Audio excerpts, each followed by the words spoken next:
বয়ফ্রেন্ডকে চমকে দিতে এসে নিজেই এভাবে চমকে যাবে ভাবা তো দূর, কল্পনা পর্যন্ত করেনি সিমরান। ক্লাবের এক কোণে দাঁড়িয়ে আছে সাদাত আর তৃণা। দাঁড়ানো অবধি ঠিক থাকলেও তাদের ঘনিষ্ঠতা একদমই ঠিক লাগেনি সিমরানের কাছে।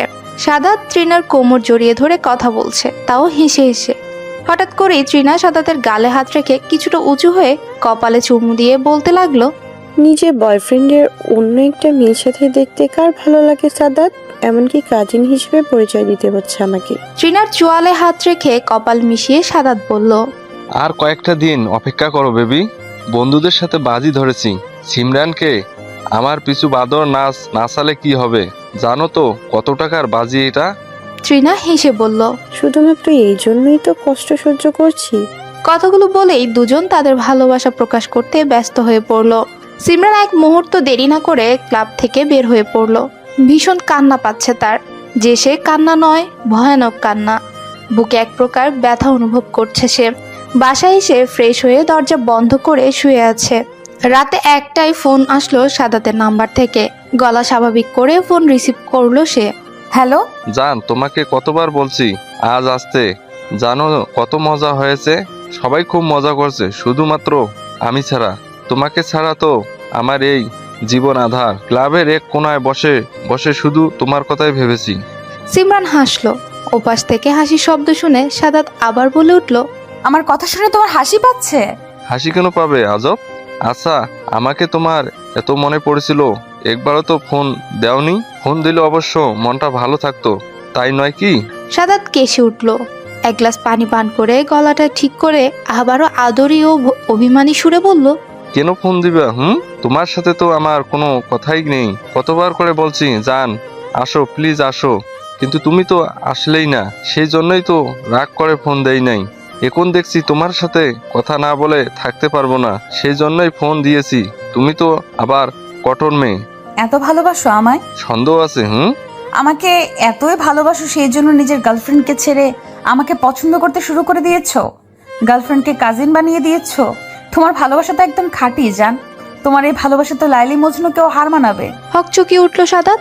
আমতা আমতা করে বলল, কি বলছো এইসব? অবাক হলে তাই না? আজ তো দেখলাম পার্টির আড়ালে কি করছিলে তোমরা। এমনকি আমাকে বাদর নাচ নাচানোর জন্যও তো প্ল্যান করেছিলে। ভুল বললাম কিছু? সাদাত ফোন কেটে দিল। সেদিন রাতে সিমরানের আর ঘুম হলো না, মাথা ঘুরছে তার। 3 মাসের রিলেশনে ভালোই মায়া জন্মে গিয়েছিল সাদাত নামক আবর্জনার প্রতি। ভোরের দিকে ফজরের নামাজ আদায় করে বিছানায় গা এলিয়ে দিতেই টেবিলের উপরে থাকা মুঠোফোনটা বেজে উঠল।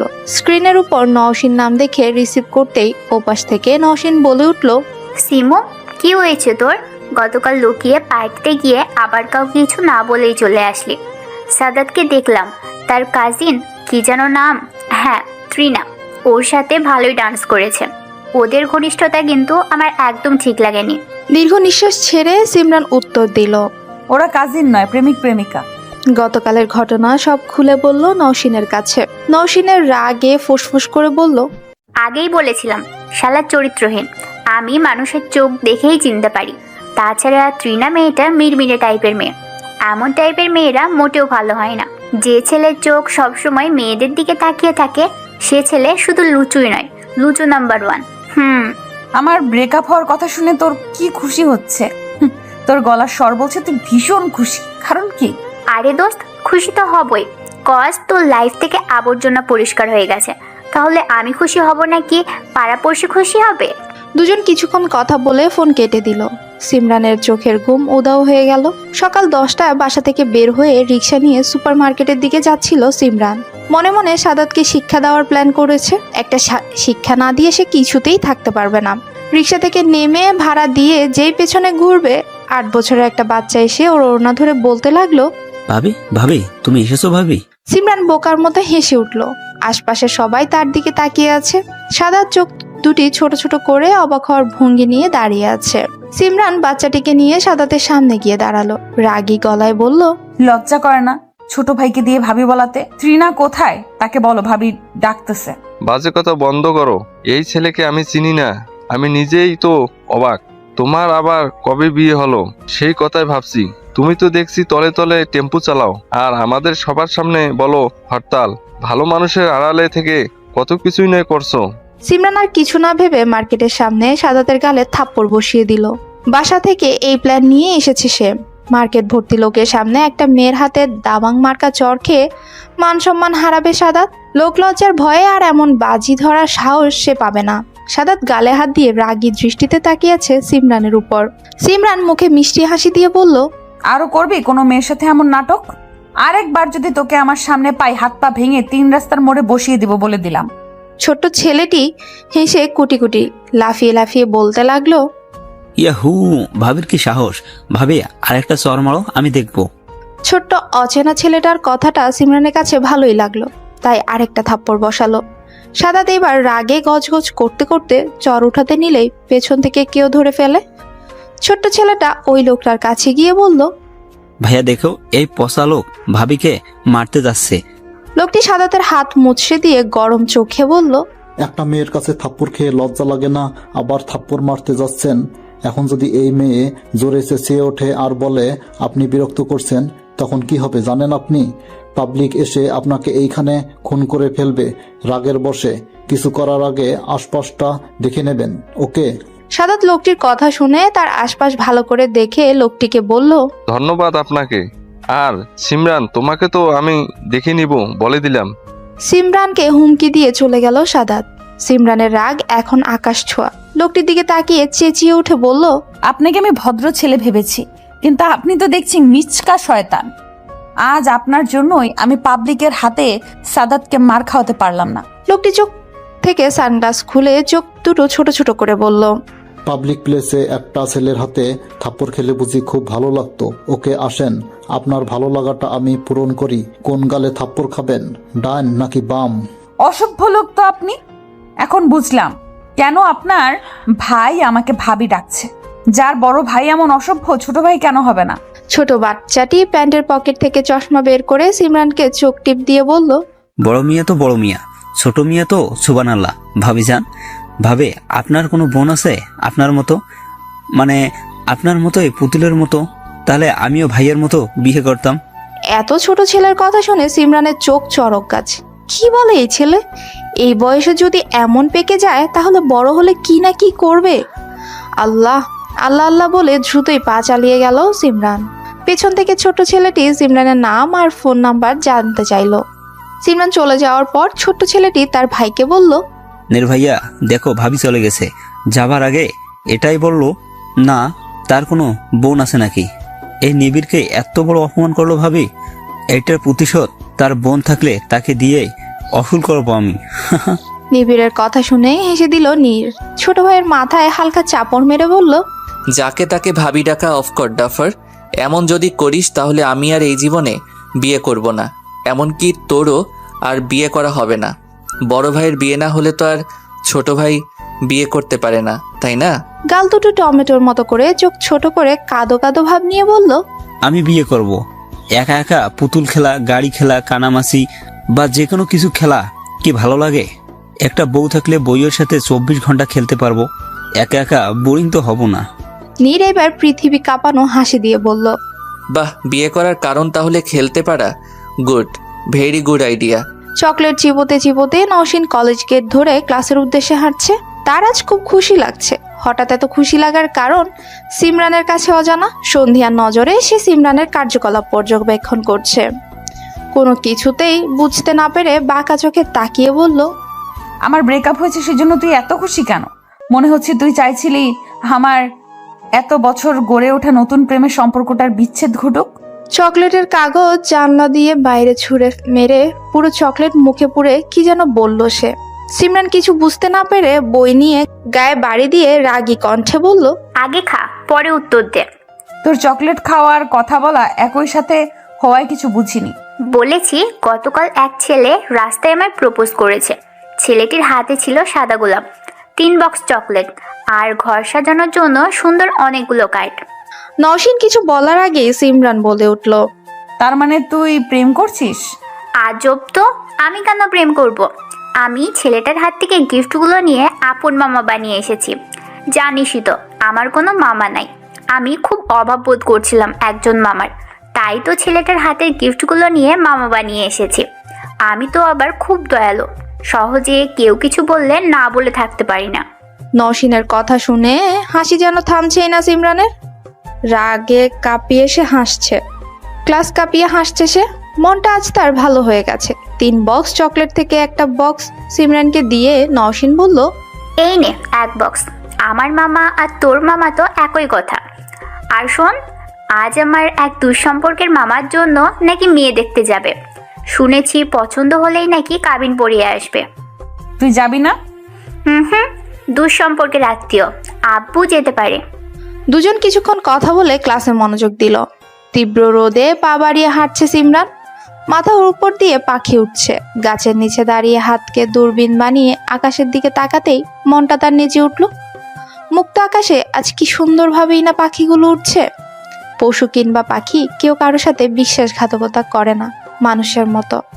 মানুষ সব কিছু বোঝা সত্ত্বেও স্বার্থ রক্ষা করার জন্য সব কিছু করতে পারে, কিন্তু এই পশু পাখিগুলো কোনোদিন এমন কাজ করবে না। সিমরানের কাছে মনে হলো প্রকৃতির সেরা সৌন্দর্য হলো ফুল আর পাখি। আর যদি পাখি ফুল না থাকতো তাহলে প্রকৃতির সৌন্দর্য একেবারেই বেমানান হয়ে যেত।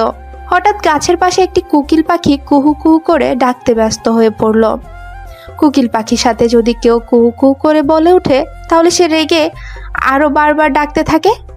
সিমরান কোকিলকে রাগানোর জন্যই কুহু কুহু বলতে লাগলো। পেছন থেকে একটা বাচ্চার কণ্ঠ শুনে পেছনে তাকিয়ে অবাক হয়ে তাকিয়ে রইল সিমরান। বাচ্চাটি আর কেউ না, নিবিড়। নীল টি শার্ট আর 3/4 প্যান্ট, মাথায় টুপি, চোখে ব্ল্যাক সানগ্লাস। কোমরে হাত রেখে সিমরানকে উদ্দেশ্য করে নিবিড় বলল, কোকিলের সাথে সাথে যদি কেউ ডাকে তাহলে তার প্রেম খুব শীঘ্রই হয়। কোকিল হলে ভালোবাসার পাখি। কোকিলের কণ্ঠে সবসময় প্রেমময় সুর থাকে। এই সুরে যদি মুহূর্ত হয় যায় তখন সেও প্রেমে পড়ে। তুমি খুব তাড়াতাড়ি প্রেমে পড়বে ভাবি।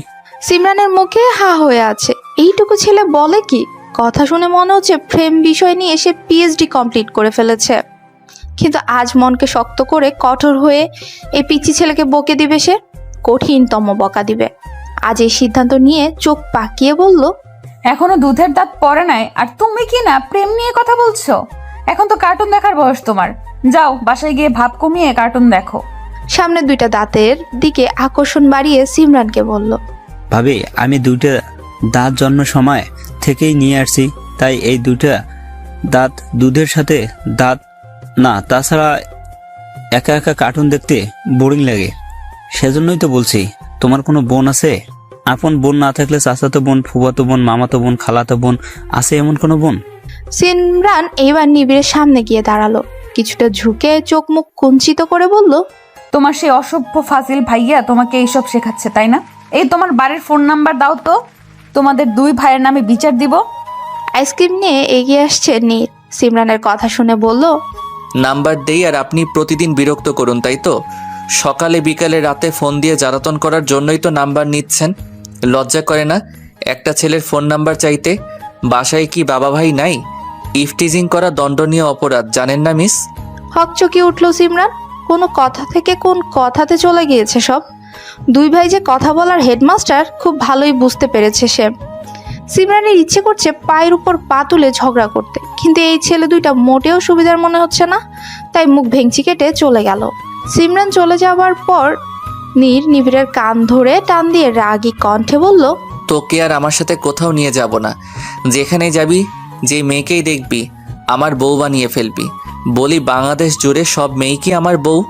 আমার বউ হবে শান্ত শিষ্ট বোকা টাইপের কোনো মেয়ে। এই বোম্বে মরিচ আমার বউ? ইম্পসিবল। ভাবতে নিলেও তো শরীর কেঁপে ওঠে আমার। নীলের হাত সরিয়ে কান ডলতে ডলতে বলল নিবিড়, ওকে যাও তাহলে। এই বোম্বে মরিচ ভাবিকে আমি বিয়ে করব যখন ভাবির মতো বড় হব। সিমরান বাসায় এসে ফ্রেশ হয়ে চুলের পানি মুছে আয়নার সামনে দাঁড়িয়ে রইল। মুখে তার এক চিলতে হাসি। নিজেকে দেখে নিজেই বলে উঠল, এইভাবে যদি বরের সামনে যাই, বেচারা বর তো দেখেই আহত হয়ে যাবে, যেখানে আমার চৌকি সরছে না। ড্রেসিং টেবিল থেকে কাজল দিয়ে চোখে পরিয়ে দিল। কানের নিচে একটু কাজল দিয়ে আবারও বলল, কারণ নজর যেন না লাগে মিস সিমরান। বাচ্চা ছেলেটি কিন্তু ঠিকই বলেছে, তুমি দেখতে পুতুলের মতো। কি পাকা ছেলে, সত্যিই যদি ছোট বোন থাকতো তাহলে ছোট বোনের জন্য ঘর জামাই করে নিয়ে আসতাম। দরজার কাছে এসে দাঁড়িয়ে মিসেস পাপিয়া তড়িঘড়ি হয়ে বলতে লাগলেন। তাড়াতাড়ি রেডি হয়ে নে, পাত্রপক্ষ দেখতে আসবে। হঠাৎ এমন কিছু শোনার জন্য মোটেও প্রস্তুত ছিল না সিমরান। ভেবেছে মায়ের দুষ্টুমি, তাই দুষ্ট হেসে বলল, ও মাদার কুইন, বিকাল বিকাল মজা না করলে হয় না। জানো তো বিয়ের কথা শুনলে আমার খুব বিয়ে বিয়ে পায়, কিন্তু তোমরা তো বিয়ে দিবে না, তাহলে কেন লোভ দেখাচ্ছ? সিমরানের কথা শুনে মিসেস পাপিয়া চুপ করে দাঁড়িয়ে রইলেন, কারণ ওনার পাশে ছেলের ফুফু দাঁড়িয়ে আছেন। ছেলের ফুফু দরজার আড়াল থেকে কাশতে শুরু করলেন। সিমরান ওনাকে দেখে ওড়না দিয়ে মুখ ঢেকে ফেললেন। পরিবেশ ঠিক করার জন্য মিসেস পাপিয়া বেগম বলে উঠলেন, ও একটু এমনি, সব সময় মজা করে মেয়েটা আমার, আপনি কিছু মনে করবেন না। মহিলাটি সিমরানের দিকে তাকিয়ে থেকে উচ্চ স্বরে বললেন, মেয়েদের সাথে এমন ফ্রি হওয়া ঠিক না। দেখছেন তো কিভাবে নির্লজ্জের মতো কথা বলছে। আমাদের বাড়িতে আবার এইসব কথা একদম এলাও না। সিমরান কিছু বলতে যাবে তার আগে ওর আম্মু বলে উঠলেন, নিচে সবাই ওয়েট করছে, আমাদের যেতে হবে। শিমু, কালো শাড়িটা পরে নিচে আয়, আর কোনো কথা না। কথাটা বলেই হনহন করে চলে গেলেন তারা। সিমরানের মাথার উপর যেন আকাশ ভেঙে পড়েছে। হঠাৎ করে কী সব হয়ে যাচ্ছে। মায়ের কথা তো অমান্য করা যাবে না, সেই জন্যই আলমারি থেকে শাড়ি বের করে পরতে লাগলো। হঠাৎ পাত্রপক্ষের সামনে মাথা নিচু করে বসে আছে সিমরান। এক ঝাঁক মানুষ এসেছে, কমসে কম 15 জনের কম হবে না। মাথাটা উঁচু করে একবার আশেপাশের লোকগুলো দেখে আবারও মাথা নিচু করে রাখলো। এত লোকের মাঝে অস্বস্তি লাগছে তার খুব, কিন্তু ছেলেটাকে দেখতে ভীষণ ইচ্ছে করছে। শুনেছি খুব ভালো জব করে, দেখতে অনেক লম্বা, গায়ের রং শ্যাম বর্ণের, স্বাস্থ্য ভীষণ ভালো। একজন মহিলা জিজ্ঞাসা করলো, কোন ক্লাসে পড়াশোনা করছো? অনার্স 3য় বর্ষে। বাংলা পড়ায় তো খুব ভালোই এগিয়ে গিয়েছো। তো অন্যান্য পড়াগুলো সম্পর্কে কিছু জানো? সিমরান অন্যান্য পড়া বলতে বুঝতে পারলো না। প্রথমবার সে পাত্রপক্ষের সামনে বসে আছে। এইসব প্রশ্ন আগে কোথাও শুনেনি। মনের ভেতর না বোঝা প্রশ্নকে সে নিজের আরেকটি প্রশ্ন বানিয়ে বলল, অন্যান্য পড়াশোনা বলতে বুঝিনি আমি। শান্ত গলায় বলল। খুব বয়স্ক করে একজন লোক বলে উঠল, আরে মাইয়া তো দেখছি খুব বেদব। আমরা মাইয়া দেখতে আসছি, এখন দেখি মাইয়া নিজেই আমাদের প্রশ্ন করে। ভদ্র দেখতে একজন মাঝবয়সী লোক বলে উঠলেন, চাচা কি বলছেন এইসব? মেয়েটি বুঝতে পারেনি তাই জিজ্ঞেস করছিল, ওকে বুঝিয়ে বললেই তো উত্তর দিয়ে দিত। আমি বলছি, মা তুমি কোরআন তেলাওয়াত করতে পারো? জি। বয়স্ক লোকটি বিরক্তি ভাব নিয়ে আরেকজন মহিলাকে কি যেন ইশারা করলেন। মহিলাটা তখন ফাটা বাঁশের সুরে বলে উঠল, ইয়াসিন সূরার 6 নাম্বার মুবিন বলো তো। সিমরানের ভীষণ কান্না পাচ্ছে। সে ইয়াসিন সূরা 3 নম্বর পর্যন্ত মুখস্থ করেছে, কিন্তু এখন 6 নম্বর আয়াত বলতে হবে। যদি জানতো পাত্রপক্ষরা এমন হয় তাহলে নিশ্চয়ই পালিয়ে গিয়ে বিয়ে করতো। সিমরানের নীরবতা দেখে সবাই বুঝতে পেরেছে ওই ভদ্রলোকটি পরিবেশ ঠিক করার জন্য বলল, মা তুমি যে কোনো সূরা বলো, যেটা পারো সেইটাই। সিমরান মনে মনে লোকটাকে ধন্যবাদ দিল। লজ্জার হাত থেকে কিছুটা হলেও বাঁচতে তো পেরেছে। তাই ইয়াসিন সূরার প্রথম 2টা মুমিন বলল সে। ছেলেটিকে বসানো হলো সিমরানের পাশে। পুরো শরীর কাঁপছে তার। এ তো ছেলে নয়, যেন জলহস্তি। এত লম্বা, কমসে কম 6.5 তো হবেই। ওজন 100-র নিচে হবে বলে মনেই হচ্ছে না। ছেলেটা বেশ কিছু প্রশ্ন করলো। প্রশ্ন করা শেষ হলে সিমরান চলে গেল তার রুমে। প্রায় 1 ঘন্টা পর খবর হলো আজকেই বিয়েটা হয়ে যাবে। তবে মেয়ের বয়স বেশি, সেই জন্য নাকি বেশ মতবিরোধ হয়েছে। ভদ্রলোকটি নাকি বুঝিয়ে সুজিয়ে রাজি করিয়েছেন। সিমরানের আত্মীয়দের মধ্যে কয়েকজনকে ডাকা হলো। আজ কাবিন পড়িয়ে পরে বিয়ে ঠিক করবে। সিমরানের বাবা মা এমন হুটহাট বিয়েতে রাজি নয়। তাদের একমাত্র মেয়ের বিয়েতে আনন্দ উল্লাস করবে।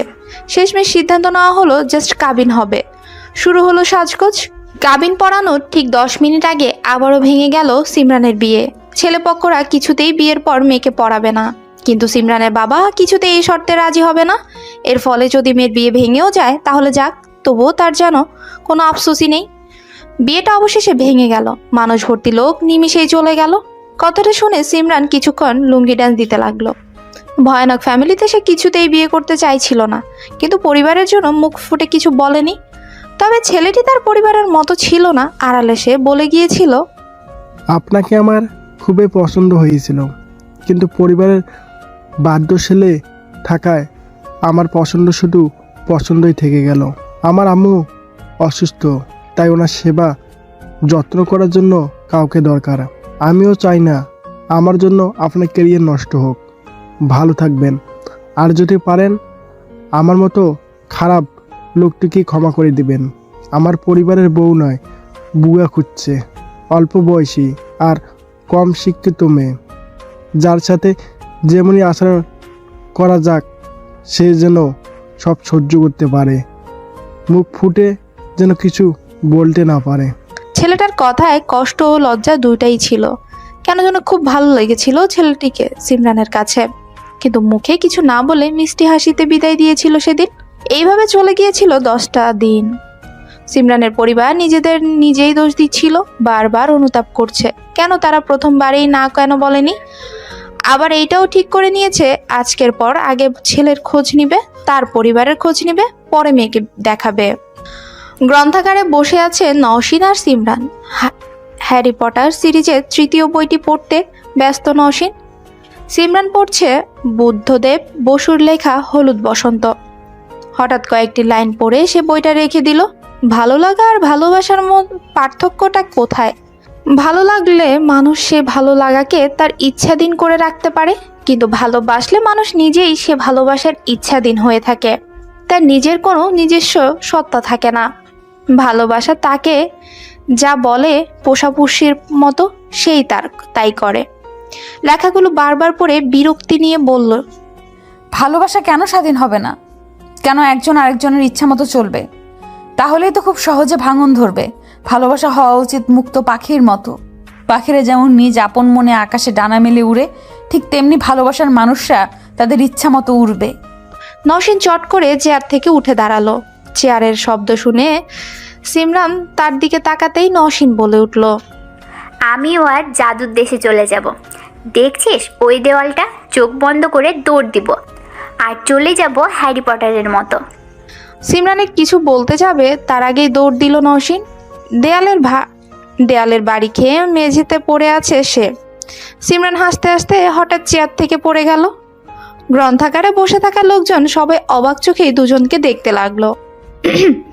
হঠাৎ করে একটা বাচ্চার হাসি শুনে সবাই হাসতে শুরু করে দিল।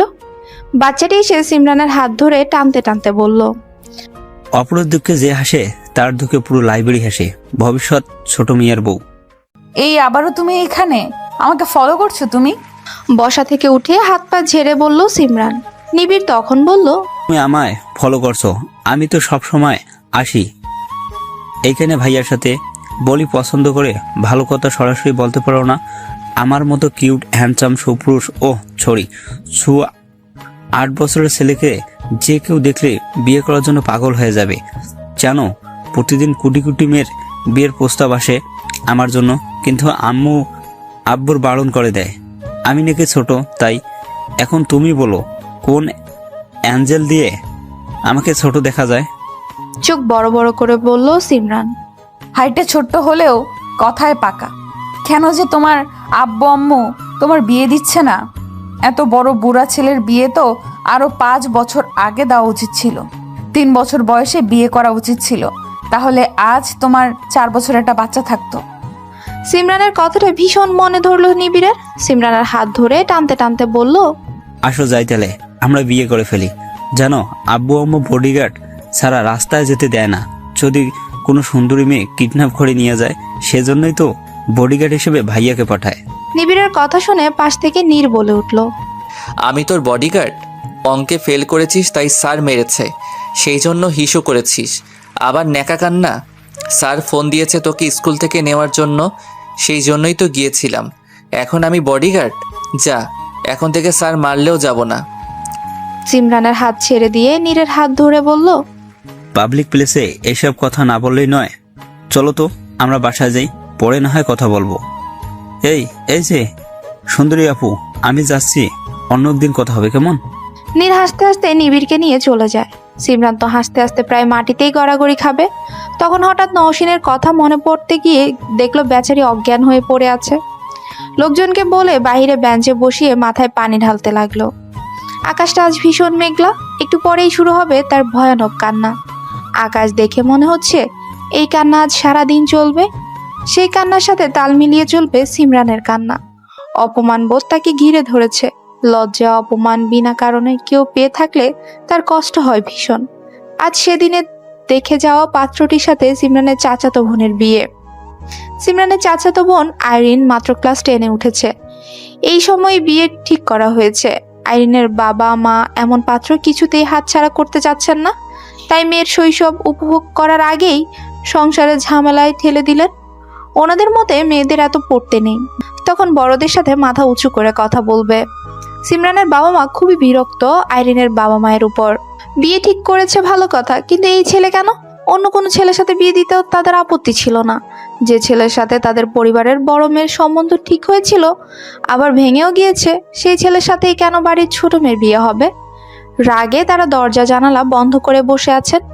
প্রায় 1 ঘন্টা বৃষ্টি হবার পর সিমরান ছাতা হাতে নিয়ে বের হলো। এই মুহূর্তে বাসায় থাকা তার জন্য ভালো না। কষ্ট, লজ্জা, অপমান বোধ তার সামনে থাকা সব অন্ধকার করে ফেলবে। সাদা লং জামার কালো কালো প্লাজো, মাথায় কালো ওড়না দিয়ে বাসা থেকে বের হয়ে গেল সে। গেটের কাছে যেতে কারো দু চোখের সাথে তার দু চোখ মিলিত হলো। লোকটিকে দেখে সিমরান মাথা নিচু করে হাঁটতে লাগলো। লোকটি আর কেউ নয়, সেই পাত্র, নাম ফয়সাল।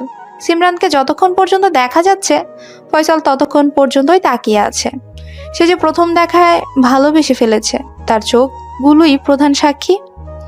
দীর্ঘশ্বাস ছেড়ে বাড়ির দিকে হাঁটা দিল ফয়সাল। আইরিনকে সে মন থেকে বিয়ে করতে চাচ্ছে না, কিন্তু পরিবারের বাধ্য ছেলে থাকায় তাকে যে করতেই হবে এই বিয়ে। নিষ্পাপ মেয়ের জীবন তাকে তো নষ্ট করতেই হবে। বারবার অনুতাপ করছে কেন সেই পরিবারে জন্ম নিয়েছে। বারবার উপরের দিকে তাকিয়ে মহান আল্লাহ তাআলাকে ডাকছে। সিমরান কিছু দূর যেতেই আবারও মুষলধারে বৃষ্টি। দোকানের এক কোণে দাঁড়িয়ে অপেক্ষা করছে বৃষ্টি কমার জন্য। না হয় বৃষ্টি আজ কিছুতেই কমতে চাচ্ছে না, কিন্তু তার মন বৃষ্টি ছোঁয়াতে বারবার নাচতে শুরু করছে। আশপাশটা দেখে ছাতা নিয়েই নেমে পড়লো বৃষ্টি ছোঁয়াতে, নিজেকে বিলিয়ে দিতে। এই যে মিস, আপনার ছাতাটা দেওয়া যাবে? একজনের ডাকে হুঁশ ফিরে আসলো সিমরানের। সামনে তাকিয়ে চোখ বড় বড় করে বলল, আপনি আবারও? এতদিন তো প্রথমবার আপনার পাকা ভাই এসে জ্বালিয়েছে, এখন দেখছি আপনি আসছেন। ফলো কেন করছেন? পৃথিবীটা গোল, আমি এখন খুব ভালোই টের পাচ্ছি। কেননা দুনিয়াতে কি মেয়ের অভাব ছিল যার জন্য সব সময় আপনার সামনেই পড়তে হয়? সিমরান মুখ বাঁকিয়ে ছাতাটা মাথার উপরে রেখে বলল, সরি, ছাতা দেওয়া যাবে না, কজ আমার একটাই ছাতা। আপনি তো ভিজে গিয়েছেন, এখন তার ছাতার দরকার নেই। আমার সামনে একটু কাজ আছে, আমি কাজ শেষ করে এসে দিয়ে যাচ্ছি, ততক্ষণ আপনি ভিজতে থাকুন। ছাতা দিয়ে আর আপনি নিয়ে পালিয়ে যান, তাই তো? আমাকে দেখে চোর মনে হচ্ছে আপনার? নীরকে বলছেন চোর? আপনার ছাতার দাম কত এক্ষুনি দিচ্ছি, বলুন। আমি আপনার নাম জানতে চেয়েছি? আহা, কি ভালো পদ্ধতি নাম বলার। এখন থেকে আমিও বলবো। জানেন এই সিমরান কি? এই সিমরানের সাথে লাগতে আসলে গুম করে ফেলবো। আমিও তো আপনার নাম জানতে চাইনি, তাহলে কেন বললেন আপনার নাম? হয় এত সুন্দর ছেলে সামনে থাকলে নাম জানানোর ইচ্ছা তো হতেই হবে, তাই না মিস সিমরান? সিমরান নিজের কথার জালে নিজেই ফেসে গিয়ে চলে যেতে নিলে গর্তে পড়ে যায়। বৃষ্টির পানিতে গর্ত ভরপুর। বেচারি পড়ে গিয়ে কেঁদে কেঁদে বলল, আপনাদের দুই ভাইয়ের সাথে দেখা হলেই আমার দিনটা খারাপ হয়ে যায়। নীর মুচকি হেসে এক হাত বাড়িয়ে দিল সিমরানকে ধরার জন্য। সিমরান হাত ধরে উঠে মুখ ফসকে বলে ফেলল, ধন্যবাদ। নীর অবাক হওয়ার ভান করে বলল, আমাকে আপনি ধন্যবাদ দিচ্ছেন? আমার এই জীবন সার্থক হলো আজ। কথা ঘুরানোর জন্য সিমরান বলল, লাগবে ছাতা? এখন তো ভিজেই গিয়েছি, আর ছাতার দরকার নেই। বাই দ্য ওয়ে, কোথায় যাচ্ছেন? মন ভালো ছিল না, সেই জন্য ঘুরতে আসছিলাম। কিন্তু এখন বোয়াল মাছ ধরে ফেলেছেন? হা। অসভ্য ছেলে, এখন আপনি কোথায় যাবেন? এই তো সামনেই, আসুন আমরা কথা বলতে বলতে যেতে থাকি, মন ভালো হয়ে যাবে আপনার। সিমরান সায় দিল। দুজনেই একসাথে হেঁটে সামনে এগিয়ে যাচ্ছে। নীর তখন মনে মনে বলল, ইয়াহু, প্ল্যান সাকসেসফুল। নিবিড়ের বুদ্ধিটা কাজে লেগে গেছে। ভাগ্যিস পা দিয়ে ইটটা পিছনে রেখেছিলাম, সেই জন্যই তো পড়ে গেল আর আমার লাইন ক্লিয়ার হলো। নিবিড় বস, ইউ আর জিনিয়াস ব্রো। গাড়ি থেকে নিবিড় শিখিয়ে দিয়েছিল ছাতা নেওয়ার উদ্দেশ্যে গিয়ে কথা বলতে, যদি পারে কোনো না কোনো হেল্প করার জন্য। মেয়েদের হেল্প করলে নাকি তারা ভীষণ খুশি হয় আর ফ্রেন্ডলি ব্যবহার করে। গাড়ির হর্নের শব্দে পাশ ফিরল নীর। জানলা দিয়ে বুড়ো আঙ্গুল বের করে বেস্ট অফ লাক জানালো নিবিড়। নীর ফ্লাইং কিস দিয়ে ইশারা করলো। তোর গিফট পেয়ে যাবি আজ। নীর ফ্লাইং কিস দিয়ে ইশারা করলো। দুই ভাইয়ের এসব কারসাজি বেচারি সিমরান কিছুই জানলো না। সে মনে মনে নিজেকে বকতে লাগলো, এত ভালো ছেলের সাথে কত খারাপ ব্যবহারই না সে করেছে, কিন্তু আজ ছেলেটা তাকে সাহায্য করেছে। মনে মনে লজ্জা ও খুশি দোনোটাই হলো। সিমরান বাসায় এসে বসে আছে, তার সামনে বসে আছে ফয়সাল ও আইরিন। আইরিনের দু চোখ ফোলা, কলা গাছ হয়ে আছে। প্রায় 30 মিনিট ধরে সে সিমরানের কাছে বসে আছে আর কান্না করছে। তার এক কথা, বিয়েতে সিমরানকে থাকতেই হবে, থাকতে হবে মানে থাকতে হবে। সিমরান রাজি না থাকায় ফোন করে ফয়সালকে ডেকে এনেছে। আইরিনের কান্না দেখে মনে হচ্ছে সে কারোর মৃত্যুর দুঃখে সুখে কান্না করছে। ফয়সাল তখন সিমরানের দিকে তাকালো, অদ্ভুত মিষ্টি ও অনুরোধের সুরে বলল, জানি দোষটা আমাদের, তবুও বলছি প্লিজ আসুন বিয়েতে। তাছাড়া প্রথম দেখায় তো অনেকের বিয়ে হয় না, সেই জন্য কি কেউ কষ্ট পায়? বুঝেছি সমস্যাটা পরিবারের, তবু ছোট বোনের মুখের দিকে তাকিয়ে তো একটু নরম হতে পারেন। প্লিজ বিয়েতে থাকবেন। আপু, ছোটবেলায় যত খেলা খেলেছি শুধু তোর সাথে, তাহলে কেন আজ আমার বিয়েতে থাকবি না? তুই না আমার বেস্ট ফ্রেন্ড। অবশেষে রাজি হলো সিমরান। ছোট বোনের আবদার সে কিছুতেই বারণ করতে পারেনি। তার উপর ফয়সালের অনুরোধ। গায়ে হলুদের শাড়ি পরে হাতে হলুদের ট্রে নিয়ে দাঁড়িয়ে আছে সিমরান। ফয়সালের বাড়ির গেটের কাছে যেতেই লজ্জায় বাতাস তার পুরো শরীরে ছুঁয়ে দিল। সে প্রথম আসতে চাইছিল না, কিন্তু মায়ের কথা শুনে এসেছে। তার মা তাকে বলেছে, লজ্জা থাকা উচিত ওই বাড়ির লোকদের। তোর কেন থাকবে? বিয়েটা আমরা ভেঙেছি, ওরা নয়। তুই যে ভেঙে পড়িসনি এটাই তো দেখাতে হবে ওই লোকদের। আমরা মেয়ে বলে কোনো সম্মান নেই আমাদের? লজ্জা কি শুধু আমাদের? আমরা কেন লজ্জা পাবো? লজ্জা তো পাওয়া উচিত ওই বাজে লোকদের যারা মেয়েদের সম্মান করতে পারে না। আর তোর চাচা চাচি তো ছেলের বাড়ি ঘর চাকরি মোটা অঙ্কের টাকা দেখে এত ছোট মেয়েকে বিয়ে দিয়ে দিচ্ছে। এখন ওর খেলার বয়স, কিন্তু ওকে এখন সামলাতে হবে সংসার। ওরা তো আর পড়াবে না আইরিনকে। বেচারি মেয়েটা পড়তে খুব ভালোবাসে, কিন্তু আমাদের কথা তো শুনবে না ওরা।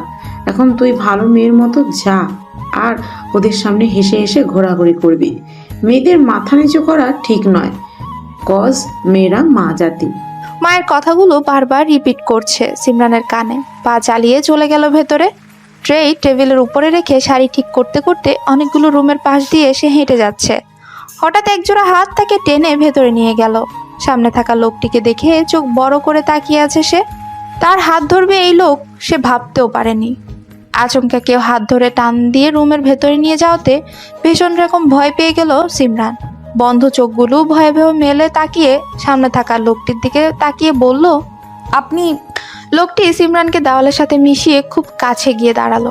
দেওয়ালে এক হাত দিয়ে বলল, বাহ, এত সহজে তুমি থেকে আপনি হয়ে গেলাম।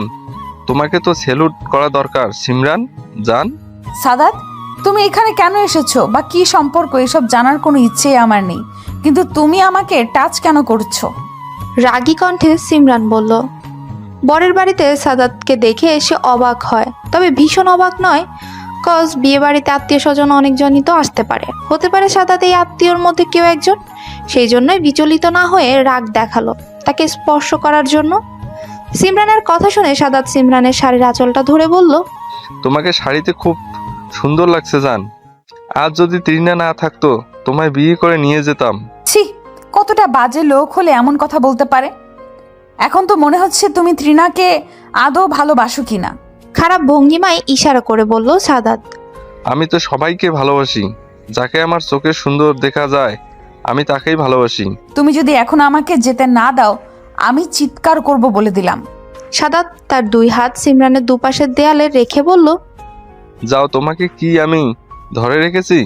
বাড়াবাড়ি হচ্ছে সাদাত, এইভাবে দাঁড়িয়ে থাকলে যাব কিভাবে? তাই তো। সাদাত পথ ছেড়ে দিল। সিমরান এক দৌড়ে সে জায়গা পরিত্যাগ করলো। মানুষের জীবন বড় অদ্ভুত।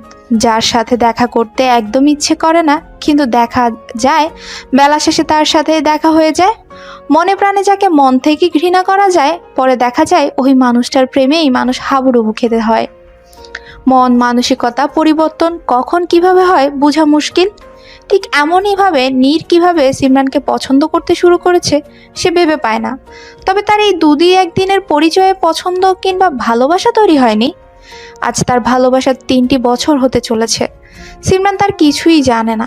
3 বছর আগে নিবিড় সিমরানের ছবি দেখে সে প্রথম পুতুল ভেবে নীরকে জানিয়েছিল, ভাইয়া আমাকে এই পুতুলটা কিনে দিবে, দেখো কি সুন্দর পুতুল, আমার বউ পুতুল। নিবিড়ের হাত থেকে ছবিটা নিয়ে নীর প্রথম সিমরানকে দেখেছিল। ঠোঁটে হাসি, চোখ নীল কালো, যেন এক জলজান্ত পুতুল। সেদিনের কথা মনে পড়তেই হেসে দিল নীর। ছোট্ট নিবিড় ছোট থেকেই বিয়ে পাগল ছিল। কোথাও কোনো মেয়ে দেখলেই বলতো, ভাইয়া দেখো আমার বউ যাচ্ছে। বউ যাচ্ছে বউ যাচ্ছে বলতে বলতেই সিমরানকে রাস্তা দিয়ে পার হতে দেখেছিল সামনে থেকে। সিমরানের পিছু নিল সেদিন থেকেই নীর। বউয়ের কথা ভাবছো ভাইয়া? দরজায় টোকা দিয়ে এক পা বাহিরে অন্য পা ভেতরে রেখে বলল নিবিড়। অতীত থেকে ফিরল নীর। নিবিড়কে দেখে হেসে বলল, তোর মতো বিয়ে পাগল আমি না যে সব সময় মেয়েদের কথা ভাববো। ছোট ছেলেরা বিয়ের কথা ভাববে না, এটাই তো স্বাভাবিক, তাই না? নিবিড়ের কথা শুনে ভ্রুজোড়া কুঁচকে তাকালো নীর। এত বড় ইনসাল্ট এইটুকু ছেলের কাছে মেনে নিতে কষ্ট হচ্ছে তার। তবুও পরবর্তী প্ল্যানের জন্য হজম করে নিল। নিবিড় তখন মাথায় হাত দিয়ে তার ছোট ছোট চুলগুলো টেনে বলল, ভাইয়া মাথায় কিছু সমস্যা হচ্ছে? মানে? দেখো না একটা বুদ্ধি আছে, আবার চলে যাচ্ছে। যখন আসছে তখন গেঁথে রাখ, তাহলেই তো হয়। চুলগুলো কেমন যেন উস্কো হয়ে যাচ্ছে। ভাইয়া তোমার চুলে কি জেল ইউজ করো? মানে আমিও ইউজ করতে যাচ্ছি। এখন তো বাংলাদেশের মেয়েরা পিছনে ঘুরে, তখন পৃথিবীর মেয়েরা আমার পিছনে ঘুরবে। বলো না কি হেয়ার জেল। নীর এখন নিজের চুল টেনে ছিঁড়তে ইচ্ছে করছে। ছোট ভাইয়ের পাকনামও এখন তাকে খুব জ্বালাচ্ছে। কিন্তু পরবর্তী পদক্ষেপে সাহায্য করার একমাত্র উপায় ছোট ভাই। তাই চুপ থেকে বোকা বোকা হাসি দিয়ে বলল, চল তোকে আজ সুন্দর একটা ছড়া শিখাই। এই ছড়া শিখলে তোর অনেক খেলার সাথী হবে। সত্যি? হুম। তাহলে বলো। বল, আতা গাছে তোতা পাখি, ডালিম গাছে মৌ, এত ডাকি তবু কথা কও না কেন বউ। বল, চুপ করে আছিস কেন? নিবিড় কিছুক্ষণ নিজেই নিজের মাথায় চুলগুলো ধীরে ধীরে টান দিয়ে বলল, তোমার ছাড়া তো হয় না। এই ছাড়া বললে তো কোনো মেয়েই আসবে না আমার পাশে, তখন তো সবাই রাগ দেখাবে। নিবিড়ের কথা শুনে আর চোখে তাকিয়ে বলল নীর, তাহলে কোন ছড়াতে সবাই তোর কাছে দৌড়ে আসবে শুনি? শোনো তাহলে, আতা গাছে তোতা পাখি, ডালিম গাছে মৌ, রাস্তাঘাটে যেদিকে তাকাই সব জায়গায় দেখি দাঁড়িয়ে আছে বউ। নীর এবার রাগের চোটে মারতে যায় নিবিড়কে। খিলখিল করে হেসে দৌড়াতে শুরু করে নিবিড়। দুই ভাইয়ের বয়সের এত তফাৎ, তবুও তাদের দুষ্টুমি, ভালোবাসা, বন্ধন, ঝগড়া, ফাজলামো কোনো কিছুরই কমতি নেই যেন। তারা সমবয়সী। ভাই বোনের বা ভাই ভাইয়ের প্রতি অথবা বোন বোনের প্রতি ভালোবাসা হওয়া উচিত ঠিক এমনই। যেখানে থাকবে দুষ্টুমি, মাঝে মাঝে শাসন, ভয়ানক আনন্দময় আবদার, নিঃস্বার্থ ভালোবাসা। যাদের ছোঁয়াতে মেতে থাকবে বাড়ির ভেতরের সব আসবাবপত্রগুলো হাসবে সারাক্ষণ তাদের এই খুনসুটিগুলো দেখে। যেদিন দেখবে ভাই বোনের মান অভিমান, সেদিন যেন আসবাবপত্র, ঘর বাড়ি সবকিছুরই মাঝে কষ্টের বিরাজ প্রকাশ পাওয়া যায়। ভাই এবং বোন হলো আপনার হাত এবং পায়ের চেয়েও বেশি নিকটের সম্পর্ক। ভিয়েতনাম প্রবাদ আছে। বিয়েটা হয়ে গেল আইরিনের। ভালোই ভালোই মিটেছে বিয়েটা। আইরিনের বাবা মা যেন হাতে চাঁদ পেয়েছে এমন একটা ভাব নিচ্ছে। সিমরান আজ অনেকদিন পর কলেজের উদ্দেশ্যে হাঁটা দিল। মনটা আজ তার ভীষণ ভালো। আজ বসন্ত, চারদিকে অশান্ত বাতাস তার মনকে করছে প্রফুল্ল। কথায় আছে, ফুল ফুটুক আর না ফুটুক, আজ বসন্ত। কিন্তু বসন্ত যখন এসেছে, ফুল তো অবশ্যই ফুটবে। চারদিকে ফুলের সুবাস ছড়িয়ে পড়েছে। আজ সিমরানের মন পাগল পাড়া। গাঁদা ফুলের ফুলে আজ সেজেছে সিমরান। গায়ে বাসন্তী রঙের শাড়ি, খোপায় গাজরা ফুল, মাথায় টায়রা, আর হাতে পড়েছে কাচের চুড়ি। দূর থেকে অপলক দৃষ্টিতে তাকিয়ে আছে নীর, যেন আজ সে বসন্তের রানীকে দেখছে। নাকের ডগায় ছোট্ট তিলটা খুব সহজেই ধরা পড়ল তার চোখে। কিন্তু বড় আফসোস, আজ সে সাজেনি। তবে নিবিড় আজ বাসন্তী রঙের পাঞ্জাবি পরে নেমেছে রাস্তায়। তাকে দেখতে একদম পুতুল মনে হচ্ছে। রাস্তা দিয়ে নেচে নেচে যাচ্ছে, আর মেয়েরা তার সাথে পিক নিচ্ছে, গাল টেনে দিচ্ছে। অনেক চুমুও খাচ্ছে। মেয়েদের কাছ থেকে সরে এসে নীরকে বলল, দেখো ভাইয়া, মেয়েগুলো কত অভদ্র, রাস্তাঘাট কিছু দেখে না নাকি? আমার গালে পাপ্পি দিছে, সি সি, কি লজ্জা। তুমি এতটাই কিউট দেখতে, আমারও তো পাপ্পি দিতে ইচ্ছে করছে। দিব নাকি পাপ্পি? পেছন থেকে সিমরানের কণ্ঠ শুনে তাকালো দুই ভাই।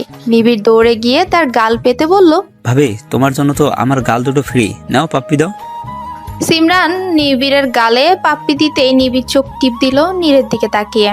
ইশারাতে বুঝালো এই পাপ্পি সে তার জন্য নিচ্ছে না, নীরের জন্য নিয়েছে। পাপ্পি নিয়ে দৌড়ে গিয়ে দাঁড়ালো নীরের সামনে, আবারও চোখ টিপ দিয়ে বলল, ভাইয়া তুমি একটা পাপ্পি দাও এই গালে।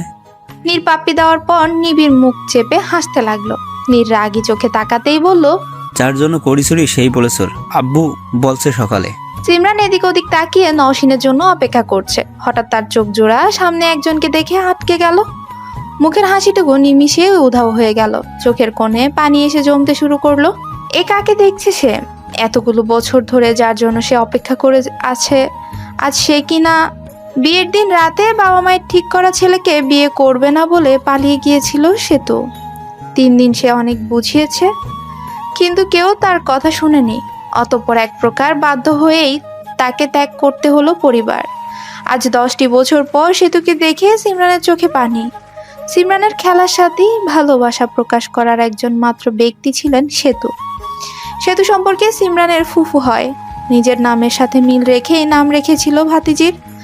আজ 10টি বছর পর ফুফুকে দেখে ঠিকই চিনে ফেললো সিমরান। পা দুটো বারবার বলছে, এই সিমরান, দাঁড়িয়ে আছিস কেন? দেখ কে তোর সামনে দাঁড়িয়ে আছে, চিনতে পারছিস না? আরে উনি তো তোর ফুপি, যার কাছে তোর ছোটবেলার দিনগুলো অর্ধেক খেটে যেত। যা তাড়াতাড়ি, যা ওনার কাছে, জড়িয়ে ধর ওনাকে। পার্কের কোণে গাছের নিচে দাঁড়িয়ে আছেন মিসেস সেতু রহমান এবং তার স্বামী জনাব শরীফ আহমেদ। বয়স বাড়লেও ভালোবাসা কিংবা আনন্দ কিছুই কমেনি তাদের। মুখে জোরে রয়েছে আনন্দের হাসি। সিমরান সেদিকে পা বাড়ালো, কিন্তু মাঝপথে কিছুটা অভিমান, কষ্ট, রাগ গেঁথে বসলো তার মনে। এক আকাশ অভিমান নিয়ে মনে মনে বলল, ভালোই তো আছো তুমি, তাহলে কেন যাব তোমার কাছে? তোমার কাছে তো এখন আমার কোনো মূল্য নেই। যদি থাকতো তাহলে কি এই ছোট্ট সিমরানকে রেখে চলে যেতে পারতে? যাবার আগে আমার কথা কি তোমার মনে আসেনি? আসবেই বা কেন? তুমি যাকে চেয়েছো তাকেই তো পেয়েছো। আমার কথা কেন ভাববে? যাব না তোমার কাছে, সম্পর্ক নেই আমাদের। মনের ভেতরের অভিমানগুলো চোখ বেয়ে পানি হিসেবে গড়িয়ে পড়তে লাগলো। হঠাৎ নওশিনের কথা শুনে হুঁশ ফিরল। চোখ পরিষ্কার করে রাগী কণ্ঠে বলল, এতক্ষণ ধরে ওয়েট করছি, কিন্তু ম্যাডামের তো কোনো খবরই দেখছি না। বলি এত দেরি কিসের? সাজতে দেরি হলো, কিন্তু তুই কান্না কেন করেছিলি? ওই সাদাত ফাদাতকে কি মনে পড়লো নাকি তোর? সাদাত আবার ফাদাত কেমনে হয়? বাই দ্য ওয়ে, ওই ফাজিলের কথা কেন মনে করব? শোনো, আমার চোখের পানি এত তুচ্ছ নয় যে খারাপ লোকের কথা ভেবে কান্না করব। আমি তো এত কাপল দেখে কান্না করছি। আজ সবাই কাপল হয়ে এসেছে, আর আমরা দুজন কিনা সিঙ্গেল হয়ে এসেছি। জানিস নওশিন, আমাদের কপালে প্রেম, ভালোবাসার বিয়ে, 3টার থেকে যে কোনো একটাও লেখা নাই। তাই তো 21 বছর ধরে নামের আগে সিঙ্গেল উপাধি নিয়ে ঘুরছি। হেসে দিল নওশিন। এই ফাঁকে সিমরান এড়িয়ে গেল তার কান্নার রহস্য। দুই বান্ধবী পা মিলিয়ে কলেজের ভেতর চলে গেল। অন্যদিকে নিবিড় আইসক্রিম খাবার বায়না করে টেনে হিঁচড়ে নীরকে নিয়ে চলে গেল। বেচারা নীরের আর প্রেম করা হলো না। মনে মনে নিবিড়ের গোষ্ঠী উদ্ধার করে পরে নিজেকেই বকতে লাগলো। কেননা নিবিড়ের গোষ্ঠী মানে সেখানে সে স্বয়ং নিজেই আছে। ছোট ভাইকে বকতে গিয়ে নিজেকেও দিয়ে দিল অবশেষে। কলেজ মাঠের এক কোনায় বিভিন্ন ধরনের রং নিয়ে বসে আছে একদল তরুণ। সিমরান অবাক হয়ে নওশিনকে বলল, বসন্ত বরণের রং খেলা হয় নাকি? হ্যাঁ, এইবার তো কলেজে বসন্ত উৎসবে রং খেলা হবে। কেন জানিস না তুই? মাথা এদিক ওদিক ঘুরিয়ে না অর্থ বুঝালো সিমরান। নওশিন তখন নিজের মাথা নিজেই চাপড় মেরে বলল, মাইয়া, তুমি কোনোদিন ঠিক হইবা না। কলেজে সবাই এই কথা জানে, আর তুই কিনা ঢং দেখানোর জন্য কলেজ ভর্তি হইছ মাইয়া। নওশিনের রাগ উঠলে সে তখন মাইয়া মাইয়া বলে সম্বোধন করে। ও রাগ দেখে মনে হচ্ছে সিমরান ভুল কিছু করে ফেলেছে। রং খেলা বিষয়ে সে কিছুই জানে না, তার মানে সে কঠিনতম অপরাধ করে ফেলেছে। বসন্ত বাতাসে সৈগ, বসন্ত বাতাসে, বসন্ত বাতাসে সৈগ, বসন্ত বাতাসে, বন্ধুর বাড়ির ফুলের গন্ধ, বন্ধুর বাড়ির ফুলের গন্ধ, আমার বাড়ি আসে সৈগ বসন্ত বাতাসে, সৈগ বসন্ত বাতাসে। নাচ শুরু হয়ে গেল। ছেলে মেয়েদের নাচে মেতে উঠলো পুরো কলেজ। কলেজেও মনে হচ্ছে নাচছে তরুণ তরুণীদের সাথে, কিন্তু নওশিন ও সিমরান ব্যস্ত রং খেলা নিয়ে। হঠাৎ কেউ একজন এক মুঠো রং সিমরানের গায়ে ছুঁয়ে দিয়ে উধাও হয়ে গেল। চোখের ভেতর রং যাওয়াতে ভালো করে দেখতে পেল না ছেলেটিকে, তবে ঝাপসা চোখে শার্টের কিছুটা অংশ দেখতে পেয়ে বুঝে গেল ছেলেটা কে। ছেলেটি হলো নীর। সিমরান হেসে আবারও নওশিনকে রং লাগাতে ব্যস্ত হয়ে পড়ল। এবার চোখ জ্বলছে সিমরানের। নওশিনকে বলে ওয়াশরুমের দিকে হাঁটা দিল সে। চোখ মুখ পরিষ্কার করে ওয়াশরুম থেকে বের হতেই কেউ একজন হেঁচকা টান দিয়ে ক্লাসরুমের ভেতর নিয়ে চলে গেল। সিমরান লোকটির বুকে মাথা রেখে দাঁড়িয়ে আছে। লোকটি তাকে আষ্টে পিষ্টে জড়িয়ে ধরে রেখেছে। চোখ মেলে সেই চেনা শার্টটি দেখে রেগে বলল, হঠাৎ কি হলো আপনার? আপনার ব্যবহার কিন্তু মোটেও ঠিক লাগছে না। হাসলো নীর। সিমরানের নাকের ডগায় তিলটা হাত বুলিয়ে বলল। সিমরান ভ্যাবাচাকা খেয়ে গেল। নীর কি পাগল? নীল কি পাগল টাগল হয়ে গেল নাকি? ভাবাচ্ছে তাকে। তবুও শক্ত হয়ে বলল, মজা কেন করছেন আজব? তোমার কণ্ঠ হঠাৎ চেঞ্জ কেন হলো? ঠান্ডা কিছু খেয়েছো তাই না সাজি? হোয়াট? কে সাজি? ভাই আমি সাজি পাজি না, আমি সিমরান। অবাক হওয়ার ভান ধরে ছেড়ে দিল সিমরানকে। অনেক বড় ভুল করেছে এমন একটি ভাব নিয়ে বলল, এই ছি ছি, আপনি এখানে কেন? এখানে তো আমার গার্লফ্রেন্ড সাজিয়া থাকার কথা ছিল। Sorry miss. সিমরান কিছু না বলে চলে যায়। সিমরান যাবার পরেই হাসতে থাকে নীর।